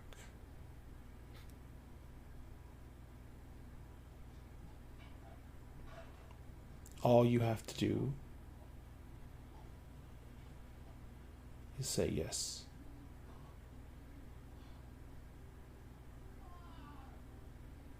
What is it do you think we are trying to take from you? And as he's dancing with you, he spins you around, and his other hand comes out and he grounds around. He's like, that which I have fairly won.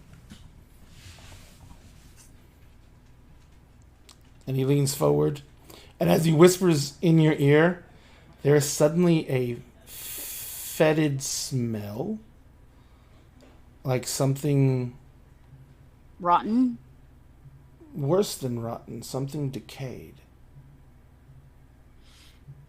And the voice in your ear is a croak, not like the king's at all. For I have won it, and it is mine. I took the form, and with it the power. Everything here belongs to me. and through me belongs to my masters. And they have been gracious to offer you this gift. So you're a pawn in somebody else's chess game. No. And he steps back, returning back to his normal voice. I am not.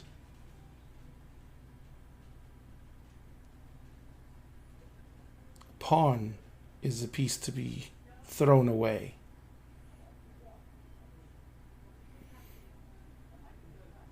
If anything, and he chuckles and looks at you and raises an eyebrow, I am the queen.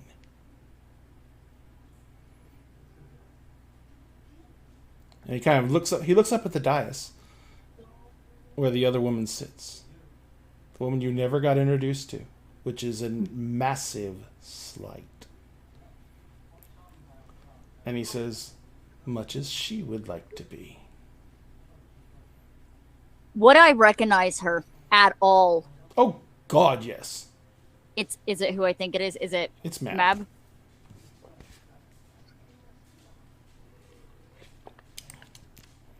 He says, I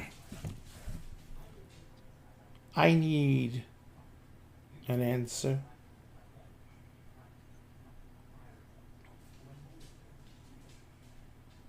And you do speak for your friends here, and you know it. You know the rules of court. They are your entourage. They answer for everything you say or do. And they are bound by any pact you make. All right, I'm gonna risk it for the biscuit. Here we go, motherfuckers. All right, The so dice roll over in our favor, everybody. yo, Wait. Dun Time dun. to cash in more dagger dollars. Ladies and gentlemen, remember, if you have daggers... Oh, by the way, I almost forgot. Hatha, you actually redeemed... Save that... where was it? I'm looking for it. I think it was Save That One in particular. But when you do that, you have to basically nominate who you want that to go for. Lend a hand. Lend a hand. So you redeem Lend a Hand. By the way, thank you for the bits. Very much. You redeem Lend a Hand, so you have to tell us who you want that Lend a Hand to go to.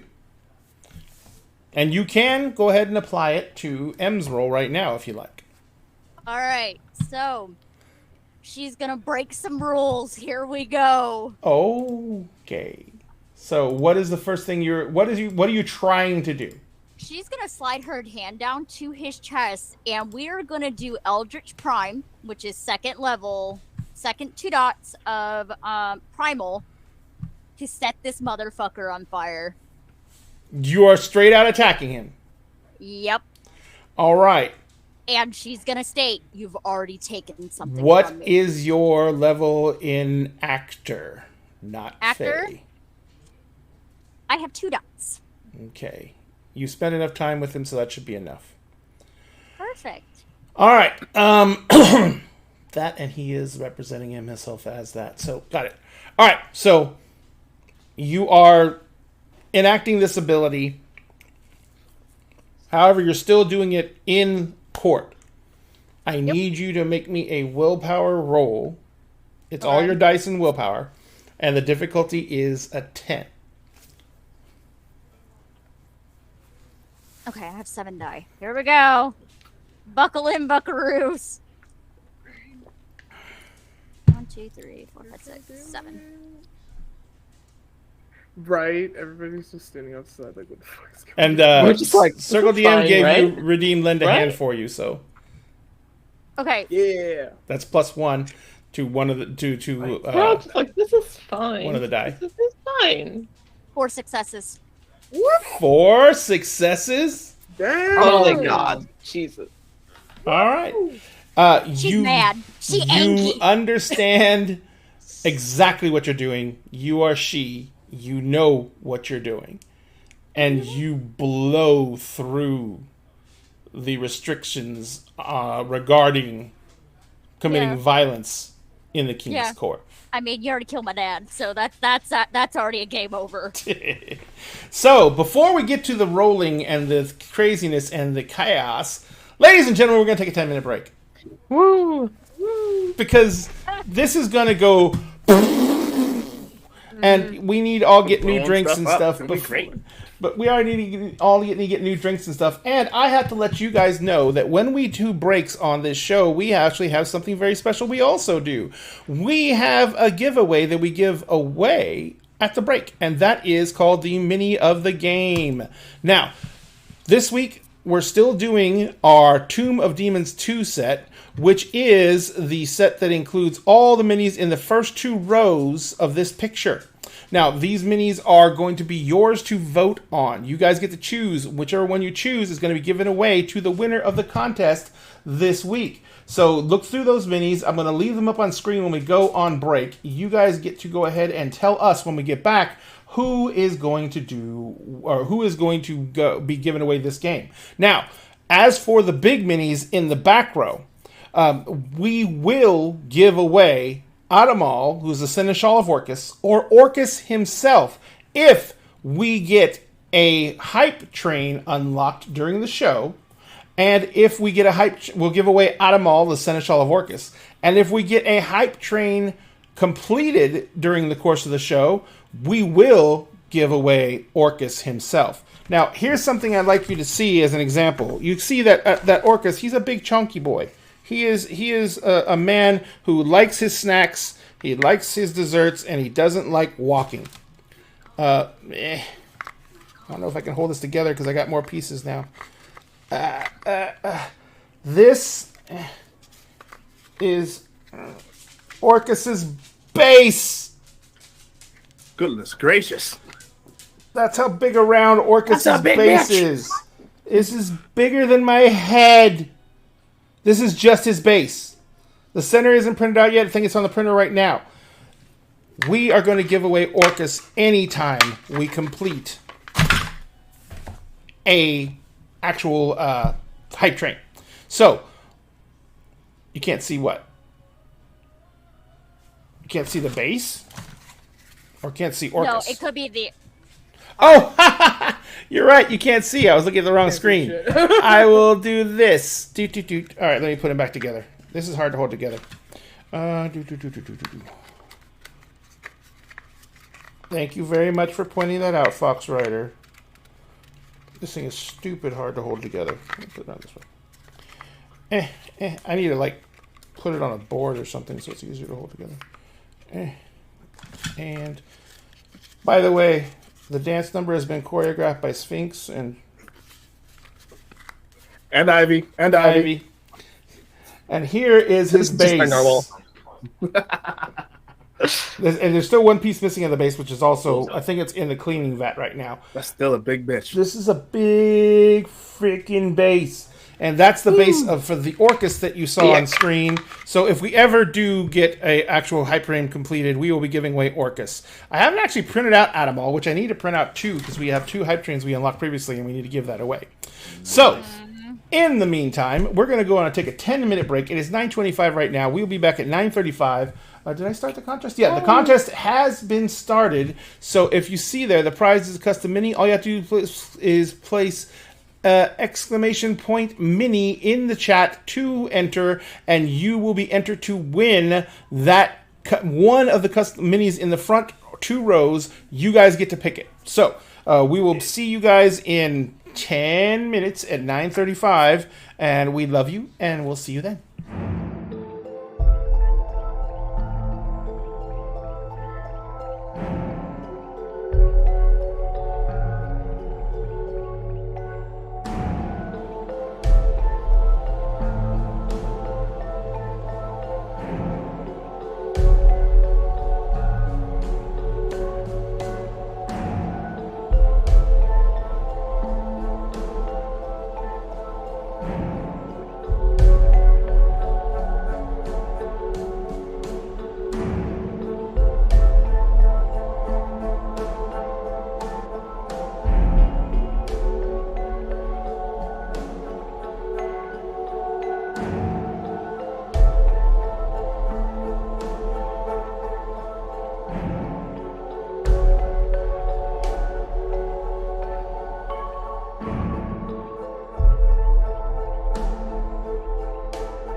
I like how that's where you draw the line. She can, What about she can President forgive Cleveland? squirrel What's his- soup, I'm gonna look it up. but not that.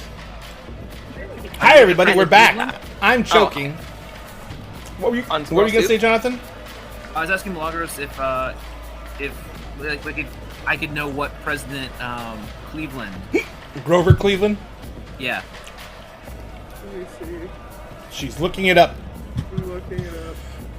All right, folks, let's go ahead while Milagros looks that up and go ahead and get this contest done.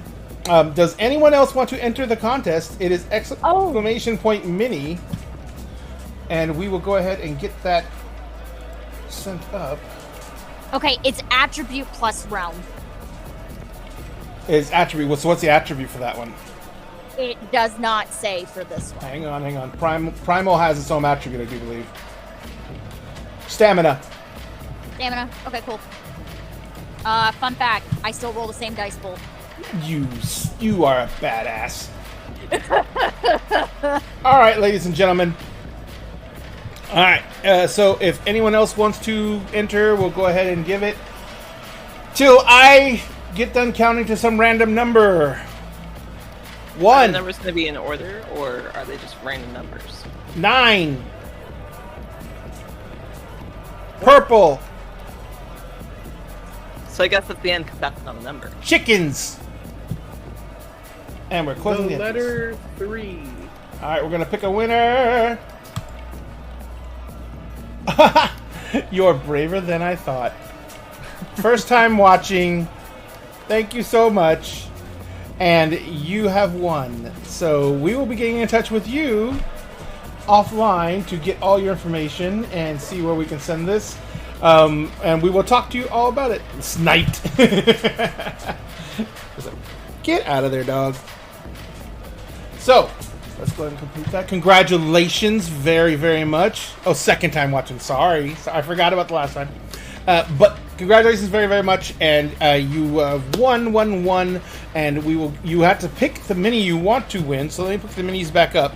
This is going to be from the first 2 rows. You can see their names there. We have given away just about one of everything.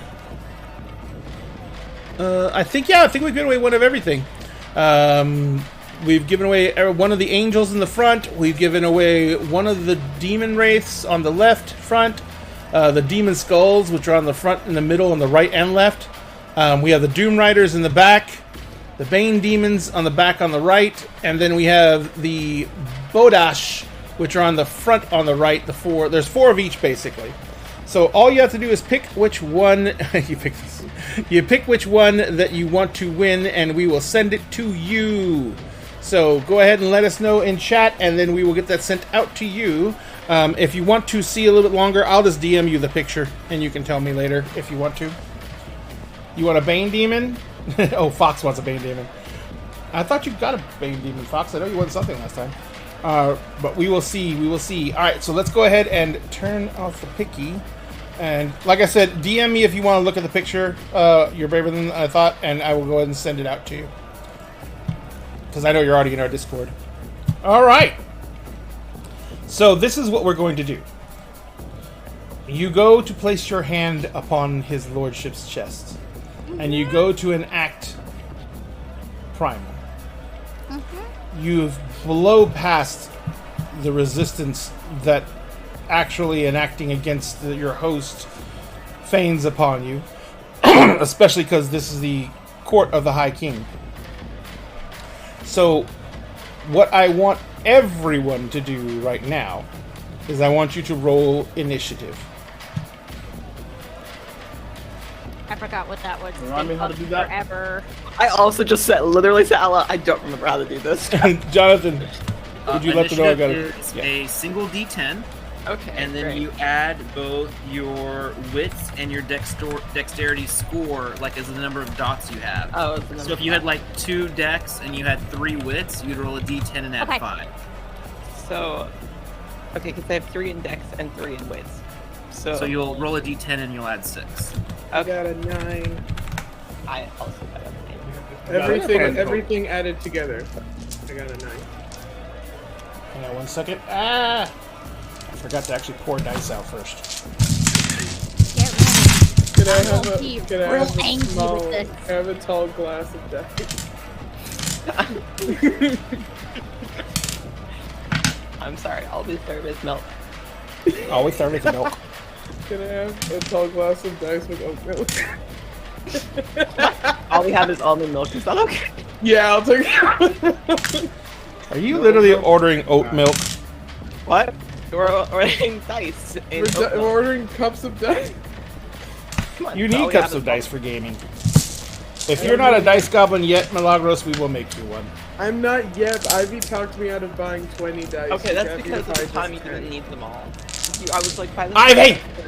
It What was is needed. that sacrilege? It was needed. By the way, your cat's pulling down your flag. Oh, I see him. Oh no! No! Don't be homophobic. You sweet baby. Wait, All right. wait. Before you punish the cat, I just want to make it very clear. Your cat is trying to wave the flag so that it gets attention to make sure that okay. people will support the You cause. think so? Okay, making sure the cat isn't homophobic. is- He looks so done. He's like, Who else needs to say their roles? Besides Hang on one myself? second. I didn't hear any roll.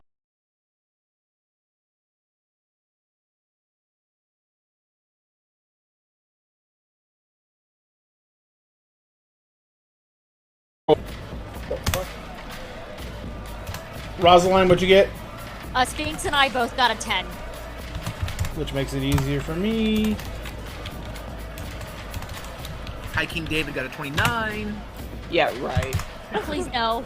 We're all gonna die. We're all gonna die. At least we look King good. David got a 73. If Veer dies, can I come back as second? No! Veer! If Veer I dies, love how Pandora's like so high pitched, it just cut off. All right. You're So back. this is what's going to happen. No. Let's do it, right? Veer's not allowed to die. I want you reach out your hand to ignite Primal. As you do so, oh, I forgot someone. Yeah. Just so you know, the damage will be chimerical. That sounds bad. So as you do so, yeah, I'm gonna give it to you because that was just good enough for that. Go ahead and make me the damage roll, or the I was roll, gonna- I should say. Yeah, what's the difficulty? The difficulty is a 10. Cool. I'm expending 3 glamour to lower it down to a 7. It is now a 7.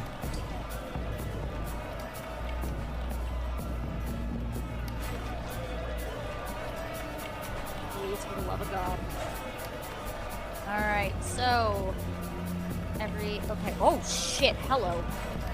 1, That sounds good. 2, A good Or- or said hello or a bad or said 3. They're taking 3 health levels of damage. Alrighty. 6 successes.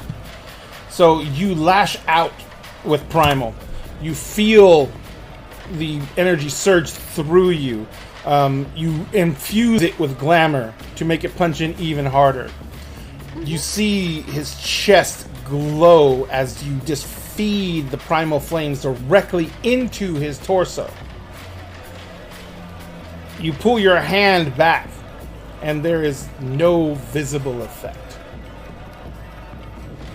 She's gonna look at Emery's. Call her now. I immediately pull out the phone and like So that was furiously texting, "Shit's going down.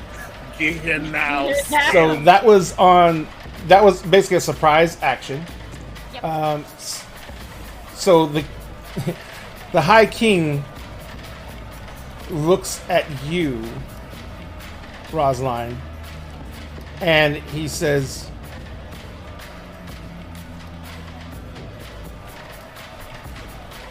"It pains me."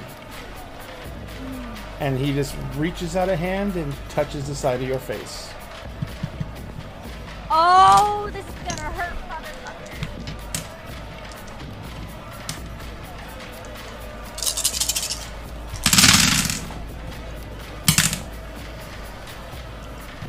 What is your current banality? 3.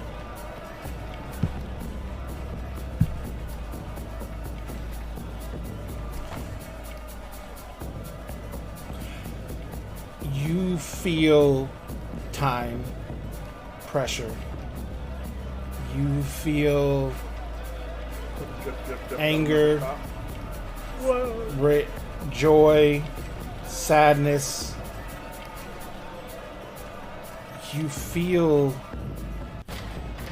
something being stripped from you Oh no, not this again. as you gain 6 points of banality. Oh!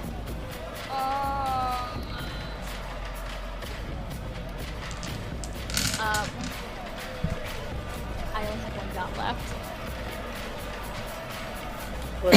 And you're seeming to everyone else who can see it, who is enchanted right now, which is just about everybody, I think. Your seeming is slipping. That's fine. Next is Mark. I'm not bubbling them fully in yet. That's okay. All right.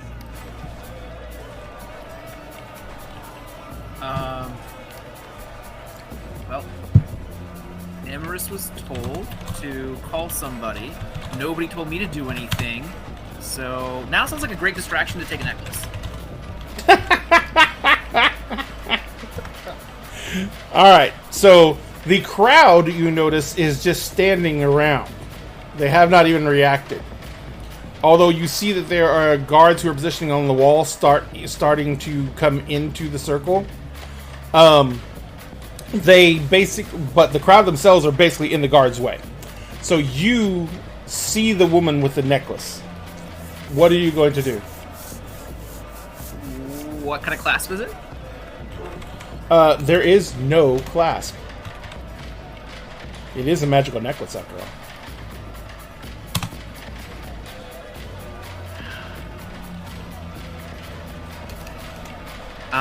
How big is it? Like, would it go over her head? Possibly, but only if her hair was down and not in that dew she currently has it in. You said it was magical? Probably. You know it's magical. Okay.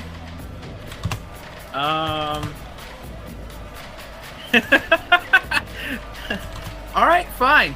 She's gonna make it difficult. I'm gonna do this instead. I'm gonna use... Wait. Yeah, I'm gonna use one rage to get an extra action. Alright. My first action is going to be to use the gift Open Seal. Okay. It will unlock any closed physical device, and this is a physical device that is closed. Normally you'd use this on a door, but why not use it on a necklace? Okay. Go ahead and... What's the roll for that? What's the gauntlet here? The gauntlet here is a 7. The gauntlet in a Fey realm is a 7? Yes. And I'll explain why some of the time. No, you don't have to explain why. I'm just surprised. This is good information to have for later, because now I know there's some really funky stuff happening here. Okay, cool. So it's going to be my noses at a difficulty step. Mm-hmm. I can make that happen.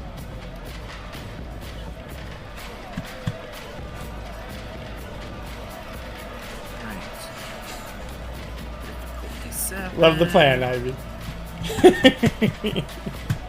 3 successes. That is enough to get it to come off. I only needed 1. Okay. And now I'll be using my swipe. So I need to know what her intelligence plus streetwise is. Intelligence plus streetwise is 5 total.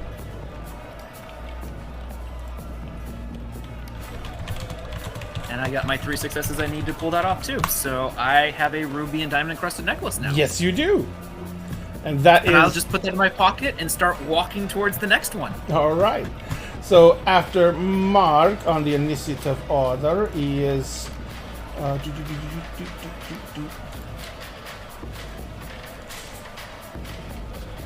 Rosaline. Five-step Yes. plan, huh? Okay, question. Is it temporary banality or is it permanent? Because that is 2 different things. It is temporary banality. Okay, Also- cool. So I am safe. I am safe for right now. Well, yeah, but I was gonna say it's Finn's turn. Oh, good. Finn sees him reach out and touch your face. He Perfect. he strides forward. He whips out a wand from inside his tunic. And he begins to gesture as... Let me see if he can even do it first.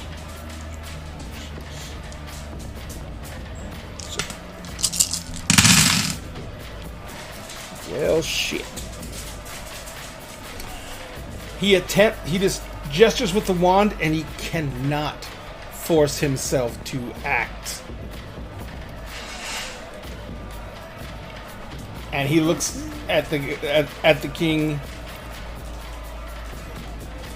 and he snarls and just says, "If you hurt her." And that's Finn's action. Unfortunately, he failed his roll. So after that is, I don't know how you guys want to do it, but it's Rosalind or Sphinx. Let's let Sphinx go first this go round. We'll just swap. Okay. We'll swap who goes first per round. I like that. All right.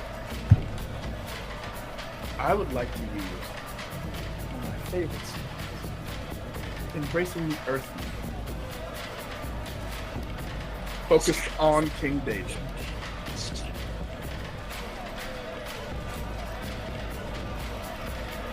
Okay. Fun. I basically collapse the gravity around him. Can he please be the Canadian? Oh, I'm hoping. Hoping to see I don't know if I like BB. this battle music. I'm gonna change this after this. That rotten It's like- motherfucker. It's like the smallest sound or something. So let's see. Continue a retail roll. 1, 2, 3, 4, 6. We'll leave it with this one for now. And I'm going to spend 3 willpower. Shit. 3 to give myself 3 automatic. Mm-hmm. What is my target number? What are you type of effect you're trying to do to him? It's forces. Before you make that roll, you must make me a willpower roll, difficulty 10. Okay. I will wait to spend Remember, my you are a 3 member willpower. of Lady Rosalind's entourage, so you are bound by her limitations as well. Okay.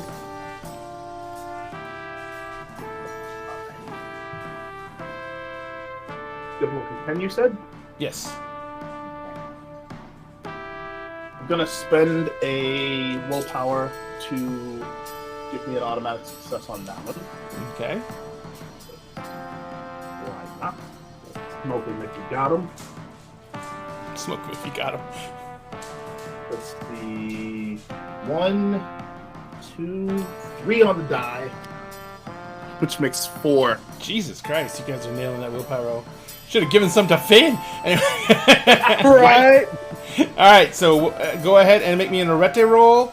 You are trying to enact this on the king, so Yeah. the difficulty of that, with everything he has in place, is going to be a 10. All right, and still spending the 3 willpower on that. Jeez, how many willpower do you got left? I've got 3 left. God damn, it's a lot I of love willpower. how like I love how like I and made everything. sure that Emrys had lots of willpower.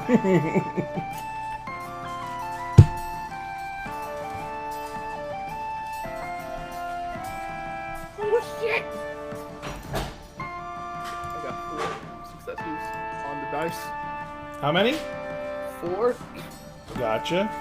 And And so, plus the 3. wait a minute. One quick thing, Vera. When was your initiative?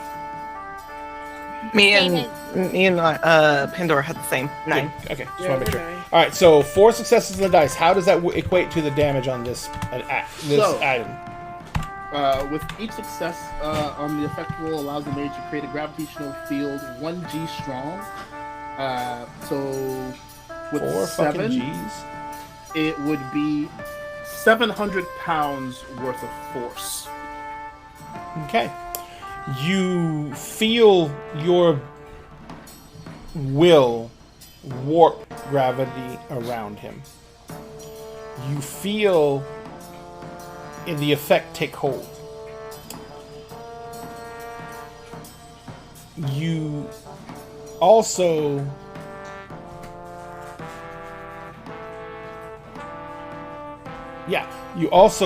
I need you, hang on one second.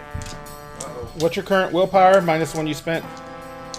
Minus what I've spent, I've got 3 willpower left.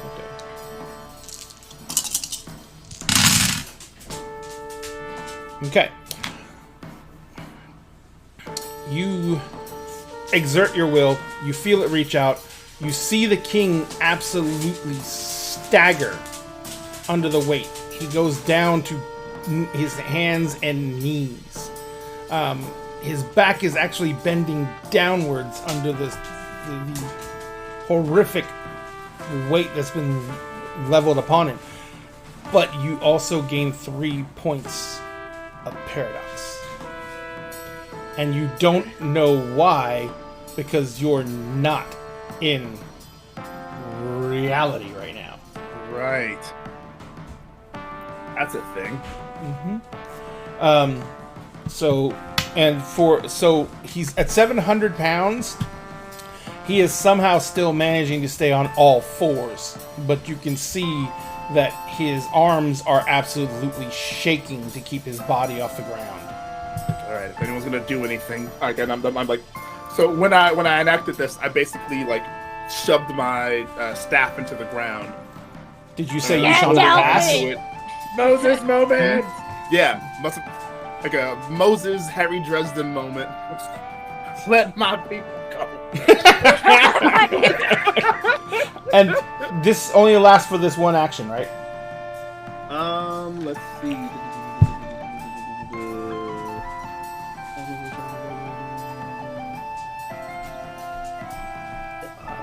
Does not say, so I'm going to assume yes. All right. So you are. Is that going to be the last of your action? I am going to What look you said? at Pandora and Vera. If you guys want to do anything, I suggest you do it now. All right. So now it is Rosalind's turn. I'm gonna take a quick look over at Miss Mab. How is she doing? How is she doing? Has not left her seat. She's actually sipping from a goblet of wine. She's gonna look at this bitch. Granted, this guy's under some rubble, so she's fine right now. She is gonna look at Mab and be like, what is her title? Correct, so I don't fuck this up. Queen. Your Highness, Queen Mab. She's looking at you with an eyebrow raised. You have an imposter in your very own court. She sets the wine glass down on the servant's tray who's standing in front of her. And she stands up. But we have to wait for her to do anything until her turn. Motherfucker. And so now we go over, it's going to be Pandora or Vera. Who wants to go first? You can go ahead. Okay. I literally can't remember how any of this works, so bear with me. Sure. What do you want to do? You just tell me what you want to do, and then I'll tell you what to do it, roll to do it. And remember, as a werewolf, your fighting form is Krynos. I was gonna say, does going Krynos take like an action? It actually does take an action, Okay. but you can spend rage to get extra actions. So you can use your first action to turn Krynos and then spend rage for more actions. Okay. And the Krenos is a roll. It is a Gnosis roll. No, it's a Primal Urge roll, right? Is it Gnosis Primal Urge, Jonathan? So you can do stamina plus Primal Urge, or you can just like drop a point of rage to make it instantaneous. Oh, that you can do that too. I forgot about that. So either you can roll it, or you can just do it instantaneously. Okay, I actually bought more rage, so I'm gonna use some. All right. So I'd like to drop 1 point of rage to just go Kratos. And yeah. Can I like charge the squished king and like slash at him? Sure. Okay, so what do I have to do for that? So you have to give me a brawl, a Dex plus brawl dice pool. The difficulty for hitting him while he's down and basically pinned to the ground is a 5. Okay. And remember to change your statistics to match your new statistics as a Krenos werewolf. It's on the back of your sheet. It adds a bunch of stuff to your dice pool. Right. It's a what? Dex and brawl? And brawl. It's not going to add anything to your brawl, but it adds to your dex. Yeah, it adds to my dex. Okay. It also adds to your strength and your stamina. Yeah, strength, stamina. Okay.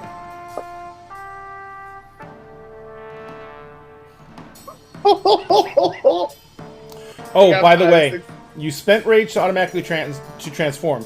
You have to spend all your rage at once. However much you want to spend this turn, you have to spend it at once. You don't spend it like I spend a point, then do this, then I spend a point, then I do this. You spend all the rage, and then you tell me what you're doing with every rage point you spend. So I already know you spent 1 because of the transformation. So how many more do you want to spend? Do I get an extra? Can I attack him like twice if I spend another one? You can attack him 1 more time if you spend another one, yes. Okay. You can spend up to half of your total rage pool all in one single round, and you can do as many as that many extra actions. Okay. And then The only thing that's going to stop you from doing it is if you spend rage, you can't spend Gnosis in the same round. Yep. And Okay, and if you spend half your rage pool, you have to test for frenzy. Okay, then I want to use 2. Okay. So 1 to transform immediately. And you made your attack roll, and I heard by the happy sounds that it was a good roll. How many successes did you get? I got 5. All right. This is how this works. To do damage, you did not enact your gift Razor Claws. So you're going to do your regular claw damage, which is strength plus 1. But since you got 5 successes, every success you got past the first is going to add a dice to that pool. So what is your current strength in Krenos?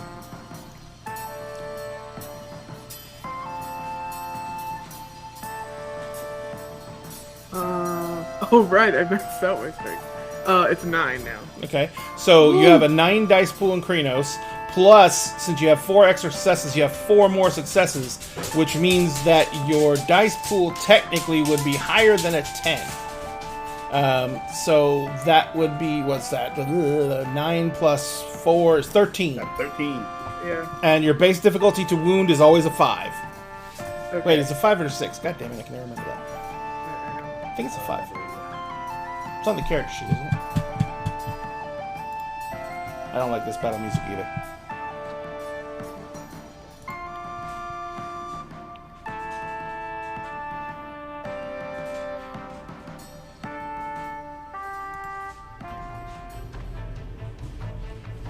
This is better.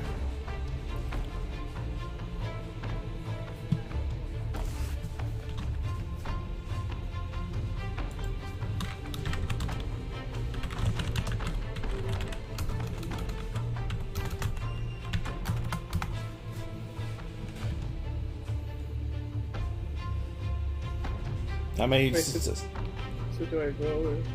Huh? Do I roll? Or... Yeah, you're rolling 13 dice. Oh, okay. I was like waiting for you to. Okay. And the target number is a 5. Okay. Okay.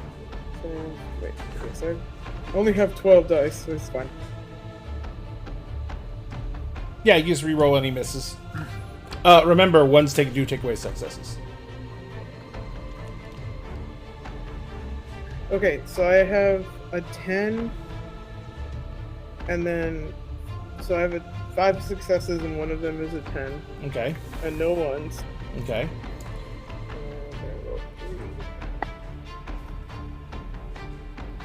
Yeah, 6 and an 8. Okay, it's 2 more successes. Yeah. Is that all 13 dice then? Yeah. All right. So you have 7 total successes. So you have just inflicted, and you use your claws, yes? You just Yeah. inflicted 7 levels of aggravated damage to him. You come flying in, you rake him with the claws on your right hand. As you do so, gouts of this greenish fluid just fly off of him and splatter on the floor. And his clothes are completely shredded, but you notice that his clothes bleed. You still have 1 more attack, by the way. Yeah. So I And roll. he lets out a weird, gargled cry of pain. Yeah. Okay, so I'm rolling the Dex plus Brawl again. Mm-hmm. Okay. 9 dice, I do believe. Oh wait, I can't remember. I remember. No, wait, because my Dex is 5 in Krinos, and Brawl it's 8. 8 dice. Same difficulty. He can't move. Someone crushed him. Oh fuck! And that someone is I'm not picking up. Okay. It was I who crushed him. It was His eye, the Emrys. Okay. lesser so magic. One of them seems ran free. away. So, oh wow. How Okay. indignant. I got 2 10s and 8 and 2 6s. So that So- is. 5 again, I think. Yep. Because 10s are normal. Right? Yes. In damage, they're normal. Unfortunately, you can't have a specialization in damage. Okay, so this is only 9.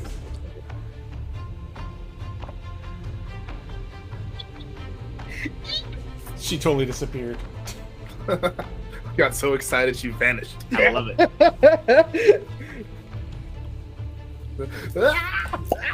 And then, so I rolled 9, 8, so roll 4 more.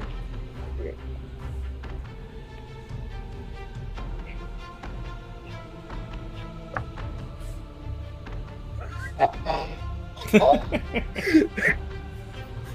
How many? Okay. How much?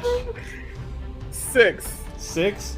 All right, and then your other hand comes around and you rip into him again, and just more gouts of that green ichor go flying, and another like huge chunk of flesh and cloth goes hurling off and slaps into the floor, and his entire physique just smashes to the ground. Next is Ivy, or should I say Vera? That to be me. Let's see. So currently, he's being crushed. He's also being ripped to shreds. Mhm. Jesus Christ. And he just collapsed on the floor. Just collapsed on the floor. This is a good question. I don't have any of my guns. Poor Vera. Penny's revealed to us that she has guns in her. That's true. I don't know if she has my gun. No, My she doesn't baby. have your 50-pound gun. No, my baby. Alrighty then. Let's see. I don't know. What would I want to do in this situation? It all depends on what you have your disciplines that you can do a lot of stuff from. Yeah. Yeah, Um, so I was looking at And what's your obtenebration? 2. So I have 2 in Intimidation, 2 in Dominate, and 1 in Potence. She can dominate me. I already do that. Yeah. All right, so I've already done that without trying. Aww. Oh, I got it! What was that? I heard that in the background. Yeah, that was I don't know why he did that. Was very cool. Was he playing the game? He's playing Destiny. Oh. Alright, let me look. So here. for Obtenebration 2, you can do Shout of Night. You can blanket an area in cloud of unnatural shadow that obscures light, sound, and heat. Shh, stop screaming. Shh, shh, shh, don't scream. Actually, I would like to do that anyways. I'll do that because I don't want him calling out for anybody else that can help him. So are you like covering the dance floor in the area? All right. Yeah. I just kind of glance to the others and be like, it's about to get a little darker in here. Just fair warning. And then I'll do that. What do I need to roll? So I'm looking at the roll right now.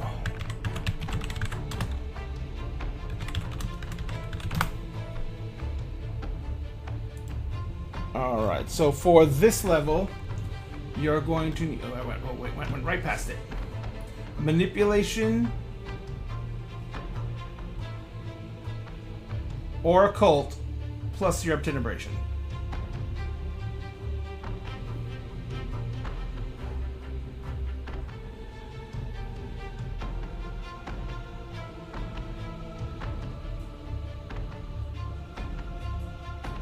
I'm going to use a cold because I have 3 in a cold. Okay. And then you said plus what? Plus your obtenebration. Which is Okay, 2. so 5. So 5. Okay. And the difficulty is 6.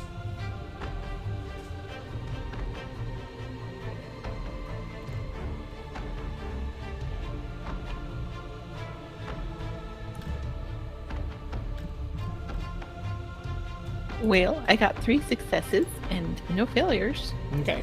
For Yeah. each success, you can affect basically 10 feet. So So you I can can do a affect 30-foot 30. cloud, That's fine. I want to do it kind of over. which will cover the majority of the area that everyone's in on the dance floor. Yeah, that's perfect.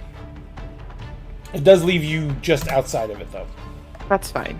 All right. Are you going to move forward at all, or? Yeah, I think she'll kind of glance over to Rose, kind of maybe like, does she have this? She's got this. I trust her. And then she's going to head into the dark. I think Rose is in the dark. Are you Yeah, Rose should be in the dark. Yeah. Okay, as long as Rose is in the dark too. Okay, then yes, I will move Rose, currently Rose, Finn, and Pandora are all inside the dark. Cool. I'm gonna glance at Jonathan, like to glance around, like, where's Jonathan? Where's And Mark? Where's Mark? And then like, just okay. Mark Who is knows? robbing everyone. I was gonna say she doesn't know what he's doing. Just be like, oh, there he is. Okay. All right. Just for the record, okay, I just posted a picture so that you guys can see what Mark's doing. Where'd you put it in Discord? Discord, yeah, Discord. Totally Discord. Totally Discord. Totally The Discord. You picture have is to called make that, Jonathan. You have to make that your profile picture. the picture is called Mark Session 1 as he remembers it. You have to that's make that your profile That's picture. not at all. You have to keep that. You have to make that I your profile cannot picture, with you. please. Am I allowed to pin Yeah. things? Yes. Oh Okay. my god. That is extremely important. I'm pinning that.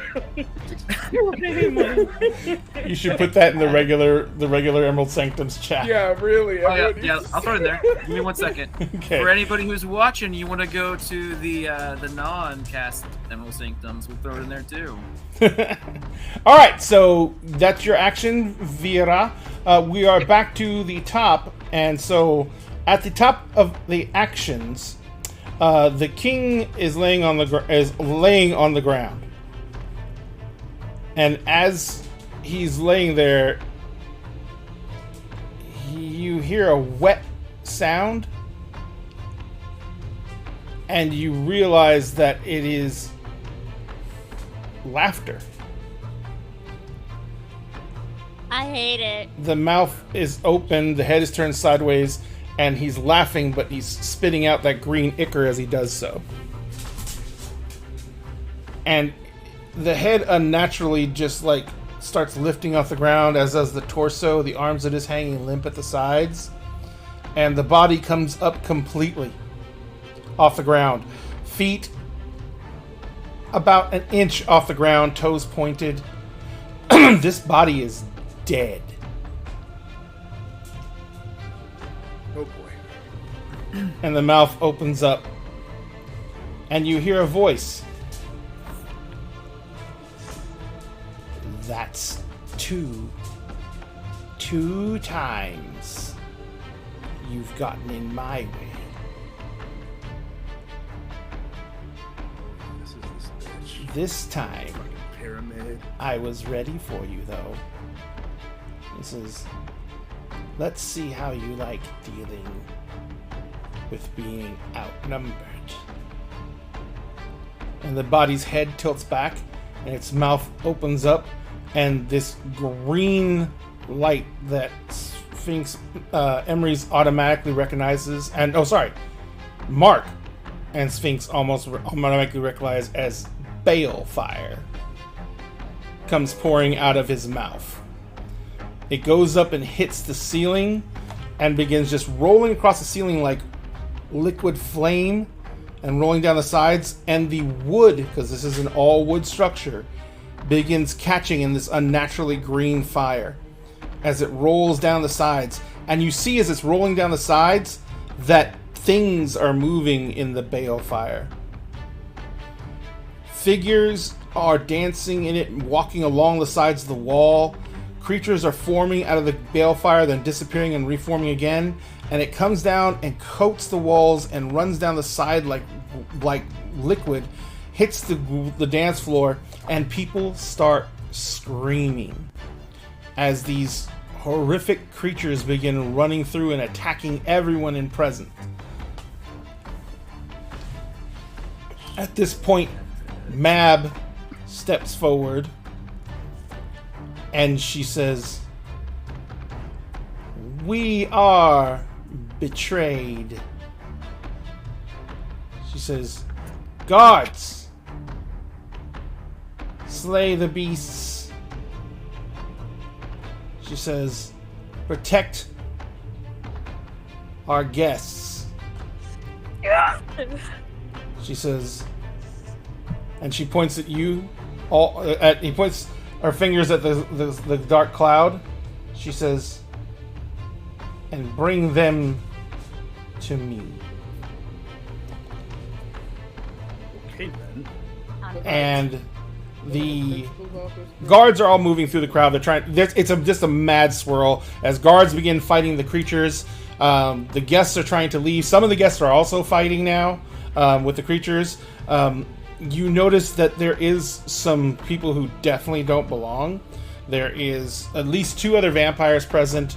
There is a bunch of other people present that are just not natural. You see a beautiful woman who is walking through the crowd. She has a very long nose. She is wearing a white kimono with golden cherry blossoms stitched on the front of it. And behind her, there is a giant spray of 9 foxtails that rain out behind her. And as she's walking through, you hear music.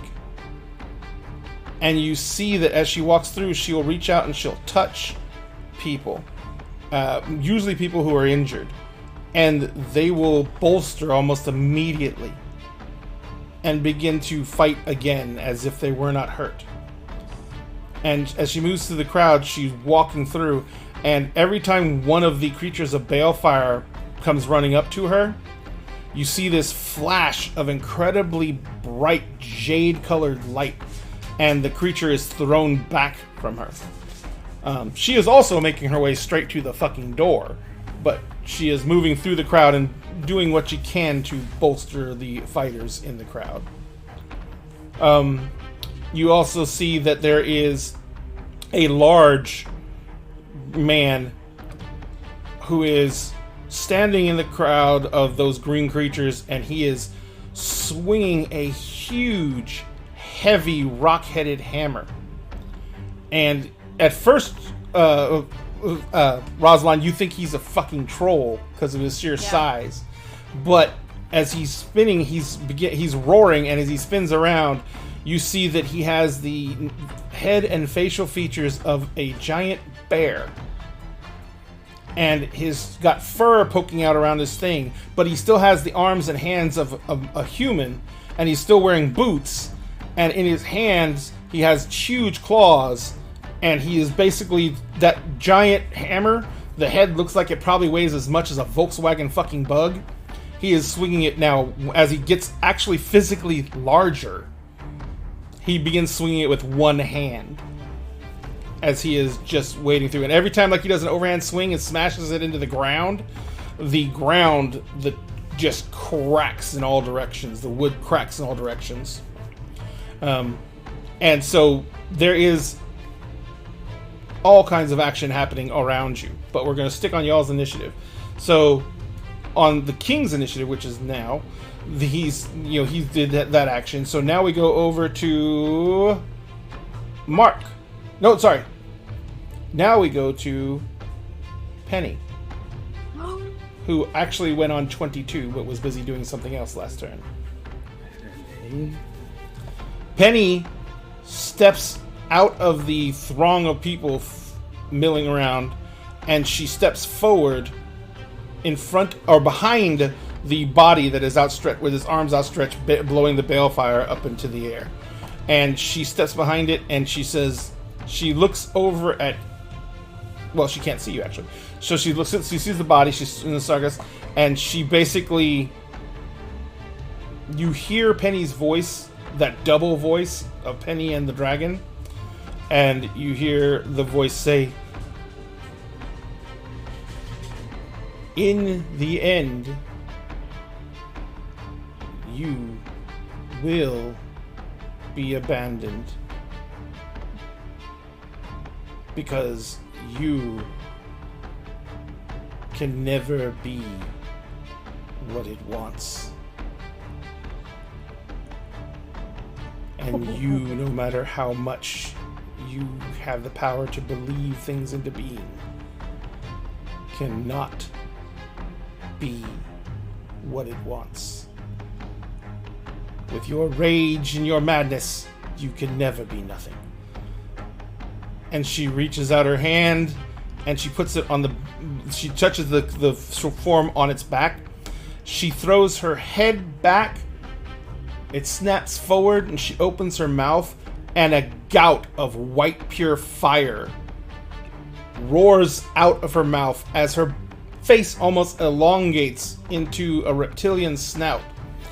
And she just continues to roar as this white fire pours across the creature's back, and it rolls around it and begins literally just starting to consume it as she stands there and just continues to pour out this flame.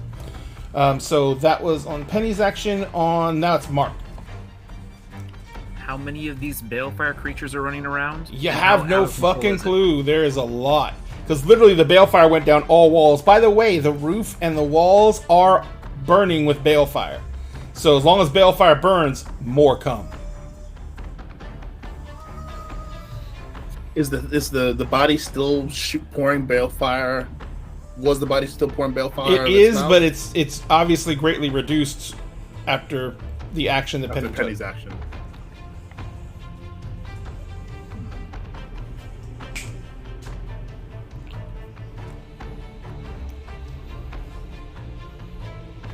I love how Ray introduces a bunch of bad guys right before my turn starts, so like everything I want to do has to like shift. Oh no, this was always Ray. coming, brother. Oh, I'm not saying that it just happened. I'm just saying like I just found out right before I got to do something, so I'm like, oh, everything in my head I was gonna do is all changed now that there's bad guys. How is there not going to be bad guys? Well, I mean, it was a 1-on-4 fight for a while. It was going good.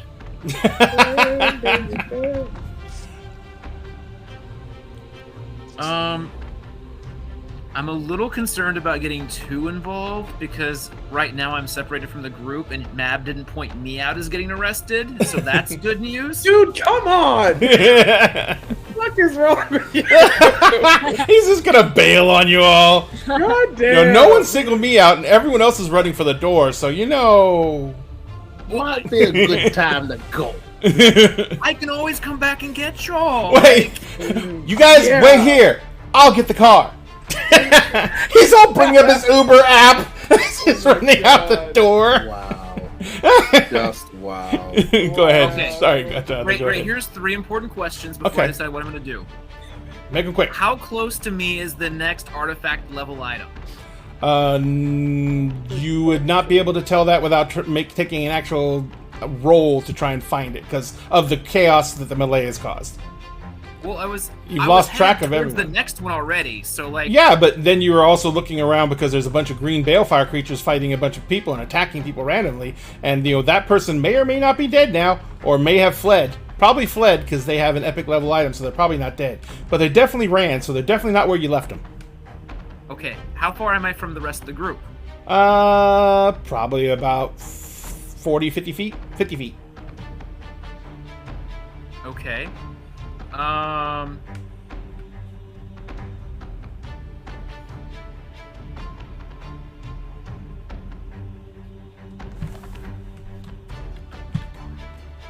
Okay, you know what? I'm gonna get them out of trouble. Let's start there. How much danger is Vera in? She looked around for you after she did this darkness, looked around, said, "Oh, there he is," and then ducked into the darkness. Oh, okay, so she's hidden in the dark. That's good. That's safe for her for now. All right, Ray. Or I it's will draw... incredibly dangerous because now she's closer to the thing. True. Wait, can you see that, like, the balefire pillar or whatever is coming out of the darkness? I'm assuming that's what it looks like, right? Yeah, pretty much. And the white flame is actually burning away Vera's darkness around where it is. Oh, so I can't even tell what's happening in there right now. Nope. Because I'm outside of it. Yep. All right. I'm gonna go ahead and drop 2 rage, so I get 3 actions. Action 1. I am gonna use a gift on Mab. This could go badly, but I really don't care. We're gonna try it anyways. Okay. So I'm gonna look at Mab. And I am going to tell her. Your boyfriend built like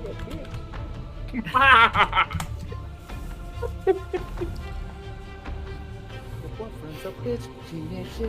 Are any of the guards coming to arrest them, or the guards are all dealing with the other stuff? The right guards are dealing with the other shit right now. now? Okay, so then I don't need to demand anything from her right now because the guards aren't even dealing with them. Okay, I'm not going to do that to Matt because that's going to just make it even worse. It is a combat action, so I need a decision, sir. All right, I am going to. How can I help them? I can't even see what they're doing. I can't really help them without knowing what they're doing right now. Well, you got to run into the darkness and try to find out what they're doing then. Emrys is the only one not in the darkness. Yes, Yeah, Emrys so is here's not. my 3 actions. I am going to find the artifact, take it, and then run into the darkness. Okay, so for your first action, you basically need to make me a perception and alertness roll. Okay. Sorry. Alertness and... Yeah, alertness is a skill, right? Yeah, Yeah, I have so alertness perception- and I have awareness, so it just depends on if I'm tracking the magicalness of it or if I'm tracking the actual person. You're tracking the actual person. Okay. There's a lot of magics going on right now, so things are a little overwhelming on that side. It's fair. Alright. I have 4 successes to find another artifact level item.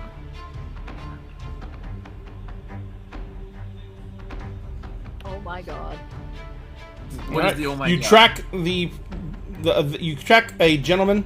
He was older, and he but he is walking with a very large walking staff, pretty much.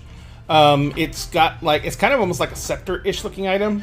It's long enough for him to lean on though, and but that thing is powerful. And even as you find him, you see him as he basically lowers the end of the staff, and lightning lances out from the end of the staff and hits like several different balefire creatures, and basically incinerates them. And then through the clearing and the opening, he begins making towards the door. I can have a lightning scepter? So, are you going to go up to you go up to him? I assume. I want it so bad. That's the only artifact I have to choose from is that or nothing. Because You said you were tracking the same one you tracked. Cool. All right. Yeah, I'm gonna walk over there. I'm just gonna put my hands on it and kind of pull as I swipe, and it's gonna be mine. And I'm gonna run into the darkness. Okay. So you reach out to try and get a hold of it. I need you to make me. It would still be a willpower check. I need you to make me a difficulty of 7. As you walk up to him, he turns towards you, not seeing you as a threat because you're not a balefire monster. But as you walk up to him, you are overwhelmed with his just majesty. You do not want to take a threatening action towards him. You do not want to take anything from him. Well, 3 successes says I probably do. Yes, you still want to take it. But you did have that moment of hesitation. Yeah, I mean, of course, there's always that one brief, fleeting moment of hesitation. What is his intelligence plus streetwise? Intelligence plus streetwise is a... So it's an 8. Oh, wow. Somebody's streetwise around here. Raising the streets. I will be spending willpower so that I can get my 3 successes. And I'm walking away. Well, I guess running towards the darkness with my brand new scepter. Okay, you go running towards the darkness. Wait, I want to make a joke. Maybe he's the Prince of Bel-Air. Oh. Oh. Still a prince. Oh. That is horrible. I can't wait to figure out how this thing works, and then, like, in front of Emerson be like, look what I can do, and, like, shoot lightning at things. Alright, so I tell you what, it is past time, and we knew this was going to be a 2-parter. And trust me, we're not even close yet. So, let's go ahead and say this is where we're going to stop on Mark's initiative. Mark's initiative just completed. And so the next person coming up is going to have a long time to think about what they want to do. It's going to be... It's actually going to be Finn. Rose. Oh. Finn! It's Finn. And so, then it's Rose. And then it's Rose. So... Let's go ahead and send this out. Okay, there you go. So let's go ahead and change this music because I don't like this music either. I'm very picky. All right, guys. So thank everyone for being here tonight. I've got my poor people yawning like crazy. I'm gonna let them get to seeps. But we are going to be back in 1 week for the second part of the Battle at the Ball of the Mad King, where we will see what else is coming, and I think some folks probably have some very strong clues now as to what's been going on, and so we will see what comes next. If you guys want to find more of these amazing people's content, where can folks find you, Em? You can find me a bunch of other places, but the next place you can probably find me is on Friday on Vampiric Touch ENT for Exalted for the Volition of Onyx and Gold. And then also, I think we're recording SeaTac by Night on the Figment Collective right afterwards. And then you can find me here Saturday mornings for the Breakfast Club, which where we left off is somebody bit Ginger, and Mahai is on a rampage. Not quite yet, but we're getting there. It has beef with the library cat. Just when it's out of the library. You have beef with a fucking cat. It's not a cat! It's not a cat? It's not a cat! You don't know exactly what it is. It's and fine. that is even more troubling. It's not a cat. What do you mean by that? Yeah, we'll see. Excellent. It's Mark, isn't it? It's Mark. It's Mark. It's Mark. It's absolutely Mark. That's what my first thought was too. It's a crossover. What? Having beef with a cat? Who would ever, Pandora? He started it. Probably. I can't quite remember. So Probably. You can't even remember. Ivy, Hi. where can Yes, people that's me. find you? Yeah, you can find me every Monday over at Ice Cream Sandwich, where I play Feral. And we are actually back to our normal, regular scheduled, not one-shots on Monday. You can find me every Tuesday here. You can find me on my own channel whenever we get back to the girls' game, now that I'm settled somewhere else. And you'll be able to find me every alternating Friday, hopefully. Hopefully? What do you mean hopefully? Soon. Well, more like hopefully soon. Hopefully soon, yes. Yeah. Now that I'm settled. Yes. Excellent. And thank you very much, Ivy. We love you so much. Milagros, Hello. where can the lovely people find you? Yes, you can consistently find me here. I live here. I'm part of every show. They will never get rid of me. Tuesday nights, Wednesday nights, and now Saturday mornings. I am still 3 weeks away from commencement and then moving a month after that. Dun dun So, dun. I will not be like putting out a lot of content of my own until I am settled in New York. But I have a lot of stuff coming up. A lot of writing, and I will be doing Camp Nano in July as like a community building thing. So I'm excited for that. Excellent. Thank you very much, Milagros. Sphinx, Yes. where can folks find you? Well, hi, I'm Sphinx Akasha. You can find me. Because of course I saw I'm that. so sorry. We should all just Oh, gone, that's what hi, they made me. Sphinx. That's what there's not was. I'm so sorry. You can find me on TikTok as CircleDM, where I do a lot of D&D content, a lot of D&D cosplay, OC content, and some musical content. You can find me here, of course, on Tuesdays and Wednesdays.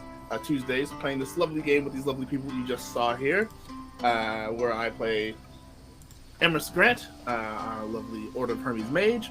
On Wednesdays, you can find me right back here on this channel, playing Kingdoms of Mist, which is our Treasure Planet themed 5e homebrew, where I play Valstein O'Call, who is a bard and shadow sorcerer, and the adopted father of Milagros' character Utopia. You can find me every other Friday with the Alex Baum channel, playing Initiatives and Intrigues, where I play Badru Kamar, who is who is a bard / cleric. However, this Friday you can find me on the ADH Adventures channel, running my game, Agents of the Circle, which is a 5e Eberron homebrew, where basically the party are special agents. Think Warehouse 13 meets the X-Files. Their agency and all of the locations of the agency around Eberron have been destroyed. They are, as far as they know, are the last agents still standing, and they are hunting down the people who are responsible. And this next episode, they are in the middle of a heist snapping, where they are going to break into a home and kidnap one such assailant from the enclave they're hiding out at. So it's hilarious. Please watch that. It's going to be a good time.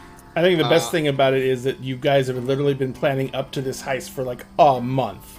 Yeah. So I'm like, Now- I'm thankfully our Friday shows are not kicking off yet, because I'm going to tune in just to watch, because if they're finally getting to the heist, I just want to see how catastrophically that plan goes wrong. Man. last episode, it was just supposed to be like, we're gonna plant the thing, and then we're gonna plant one of the characters has basically a robot spider that they can see through, and they were just supposed to plant the spider, and then they're gonna get out, and then they're gonna let the spider walk around and then see what it can see. They planted the spider, but of course tons of other shit happened in the midst. Now, like, a bunch of the guards think that the enclave is haunted, which may make it easier or harder to break into. We will see. And they have not yet done the recon with the spider yet. The spider's in that home, but they haven't done the thing yet. Because why would they? Step 1. We haunt the place. Step 1, we haunt the place. And Jonathan, thank you so much as always for being here. Jonathan is one of the OG daggers. He was here when we started doing the podcast back in 2018. And Jonathan's here because he likes gaming and he likes to cause chaos. And that's why he fits in so much, ladies and gentlemen. Wait, no, I like order, not chaos. No, sure, yeah, no, yeah, you like order. We know. Yeah. We totally like order. Sir, No, I would like to everything's point out worked that out you very are orderly. a cat. All the things I have ever wanted are mine. That's very orderly. Yes. I think we get that now. So, ladies and gentlemen, if you want to, please follow Dinner and a Game at all our social media. You can find that here in our link tree, along as everyone else's information, which has also been put up in chat for you. Remember, if you follow us here, you will be automatically entered to win that set of books you've been seeing that goes by every now and then in the chat window. Where is all my giveaways? I messed this thing up really bad today. Books, there it is. And that is this set of D&D 5e books. It is the Player's Guide, the Monster's Manual, the DMG, plus the GM screen in that amazing slipcase. The covers are not standard. They're foil embossed covers, so they look shiny, they look pretty, they look amazing, and they don't look like other people's books. So if you take them to the game store, you won't have to write your name on the edge in Sharpie. Now, we are going to give this away when we hit 1,000 followers, and we are at 721. This has gone so stupid stinking fast, it's not even funny. We are getting really close to being able to give this away, and we are really excited to do so. So if you want to, give us a follow here. If you can, tell other people about it so we can get this contest one out and we can see what we're going to do next. Also, if you follow us over on TikTok, which is in our link tree, you can be eligible to win this. This is our D&D. This is our 3D printed Wizard's Tower. It is 4 stories tall. It is 9 inches wide. It's about 11 inches tall, and it breaks down into enough pieces that can fit into a high-top shoebox. I literally found a high-top shoebox, and I printed out an entire second tower. I literally did it just to disassemble it and put it in the box, just to prove it. I did not do it because I want my own tower. That's not what I did. But anyway, we will show that. I will show that to you. I'm going to make a video where I'm going to break the entire thing down and put it back together to show how that happens, and I'm going to do it in time lapse as soon as I figure that out. But also, one last thing, and of course, as always, if you are here and you attend our show and you are here during the break and at the end of the show, we give away a mini at the break, and that mini is currently from the Tomb of Demons set, but I think we've given out just about every single mini we can give away from that one. So we are probably going to be voting in our Discord for the new giveaway set that we're going to do. And I have some doozies of some choices because I have gotten like 3 more sets in. And one of them, did Sam show you the picture of that Leonin mini? Oh, shit. I sent it to Sam because I wanted him to see it because I thought he'd like it. But yeah. But I want it. Huh? What? I want it, whatever it is, I want it. You want it because it's a Leonin? Yeah. All right. Because you could be a kitty. You gotta be a kitty. All right. So, but we may. I'll put up all the pictures of all the full sets, and we will vote for it on Discord. If you want to join our Discord, a lot of stuff happens there. You find out a lot about the games. You find out a lot about the characters in the games because we do have roleplay sections for every single game that we have. I think the heaviest used roleplay section right now is either this one for Emerald Sanctums, or probably we've been talking a lot in Breakfast Club Cast Chat, but I don't think we've done anything in RP Chat, have we? Not yet. Not yet. Once I finish typing up what happens behind off screen, that is not focused on the main cast, y'all are gonna be screaming at me. Okay, so there will be some stuff coming into the Cast Chat, the RP Chat for the Breakfast Club. We've done a little bit for Kingdoms of Mist. Done a little bit of prelude stuff for that. But we try and get stuff going in there so you guys can have some extra content from when we're not actually playing. But remember, at dinner game, we always save you a seat at the table in any way we can. And we want you to be a constant member of that table. So if you go anywhere, if you go out and do anything, please wear a mask, maintain social distancing. This is a bad time to be able to get sick, and everyone can. So remember, it's still out there, and we still have to be careful because we want you to be well. We want you to come back and join us show after show so you can vibe with us in chat and you can have a blast at the same time. I think we're going to go give someone a raid right now. Do you guys want to raid ADH Adventures? Yeah. Because someone may be having a night, and we want to go show him some support because he is our husband. And so Our husband! our husband is gonna. Our husband. We're gonna go vibe with our husband over at ADH Adventures. We will see you again next week, same day, same time, for the next edition of Emerald Sanctums. Tomorrow night we'll see you same time for Kingdoms of Mist, and Saturday morning we will see you bright and early at 10 a.m. Eastern Standard Time for the Breakfast Club. We love you. We'll see you later. Let's go show them some love on ADH Adventures. Let them know Dinner and a Game sent you, and we will catch you guys next time.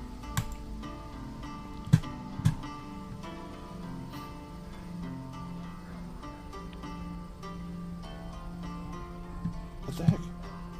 Boop. That took forever to go through. Alright.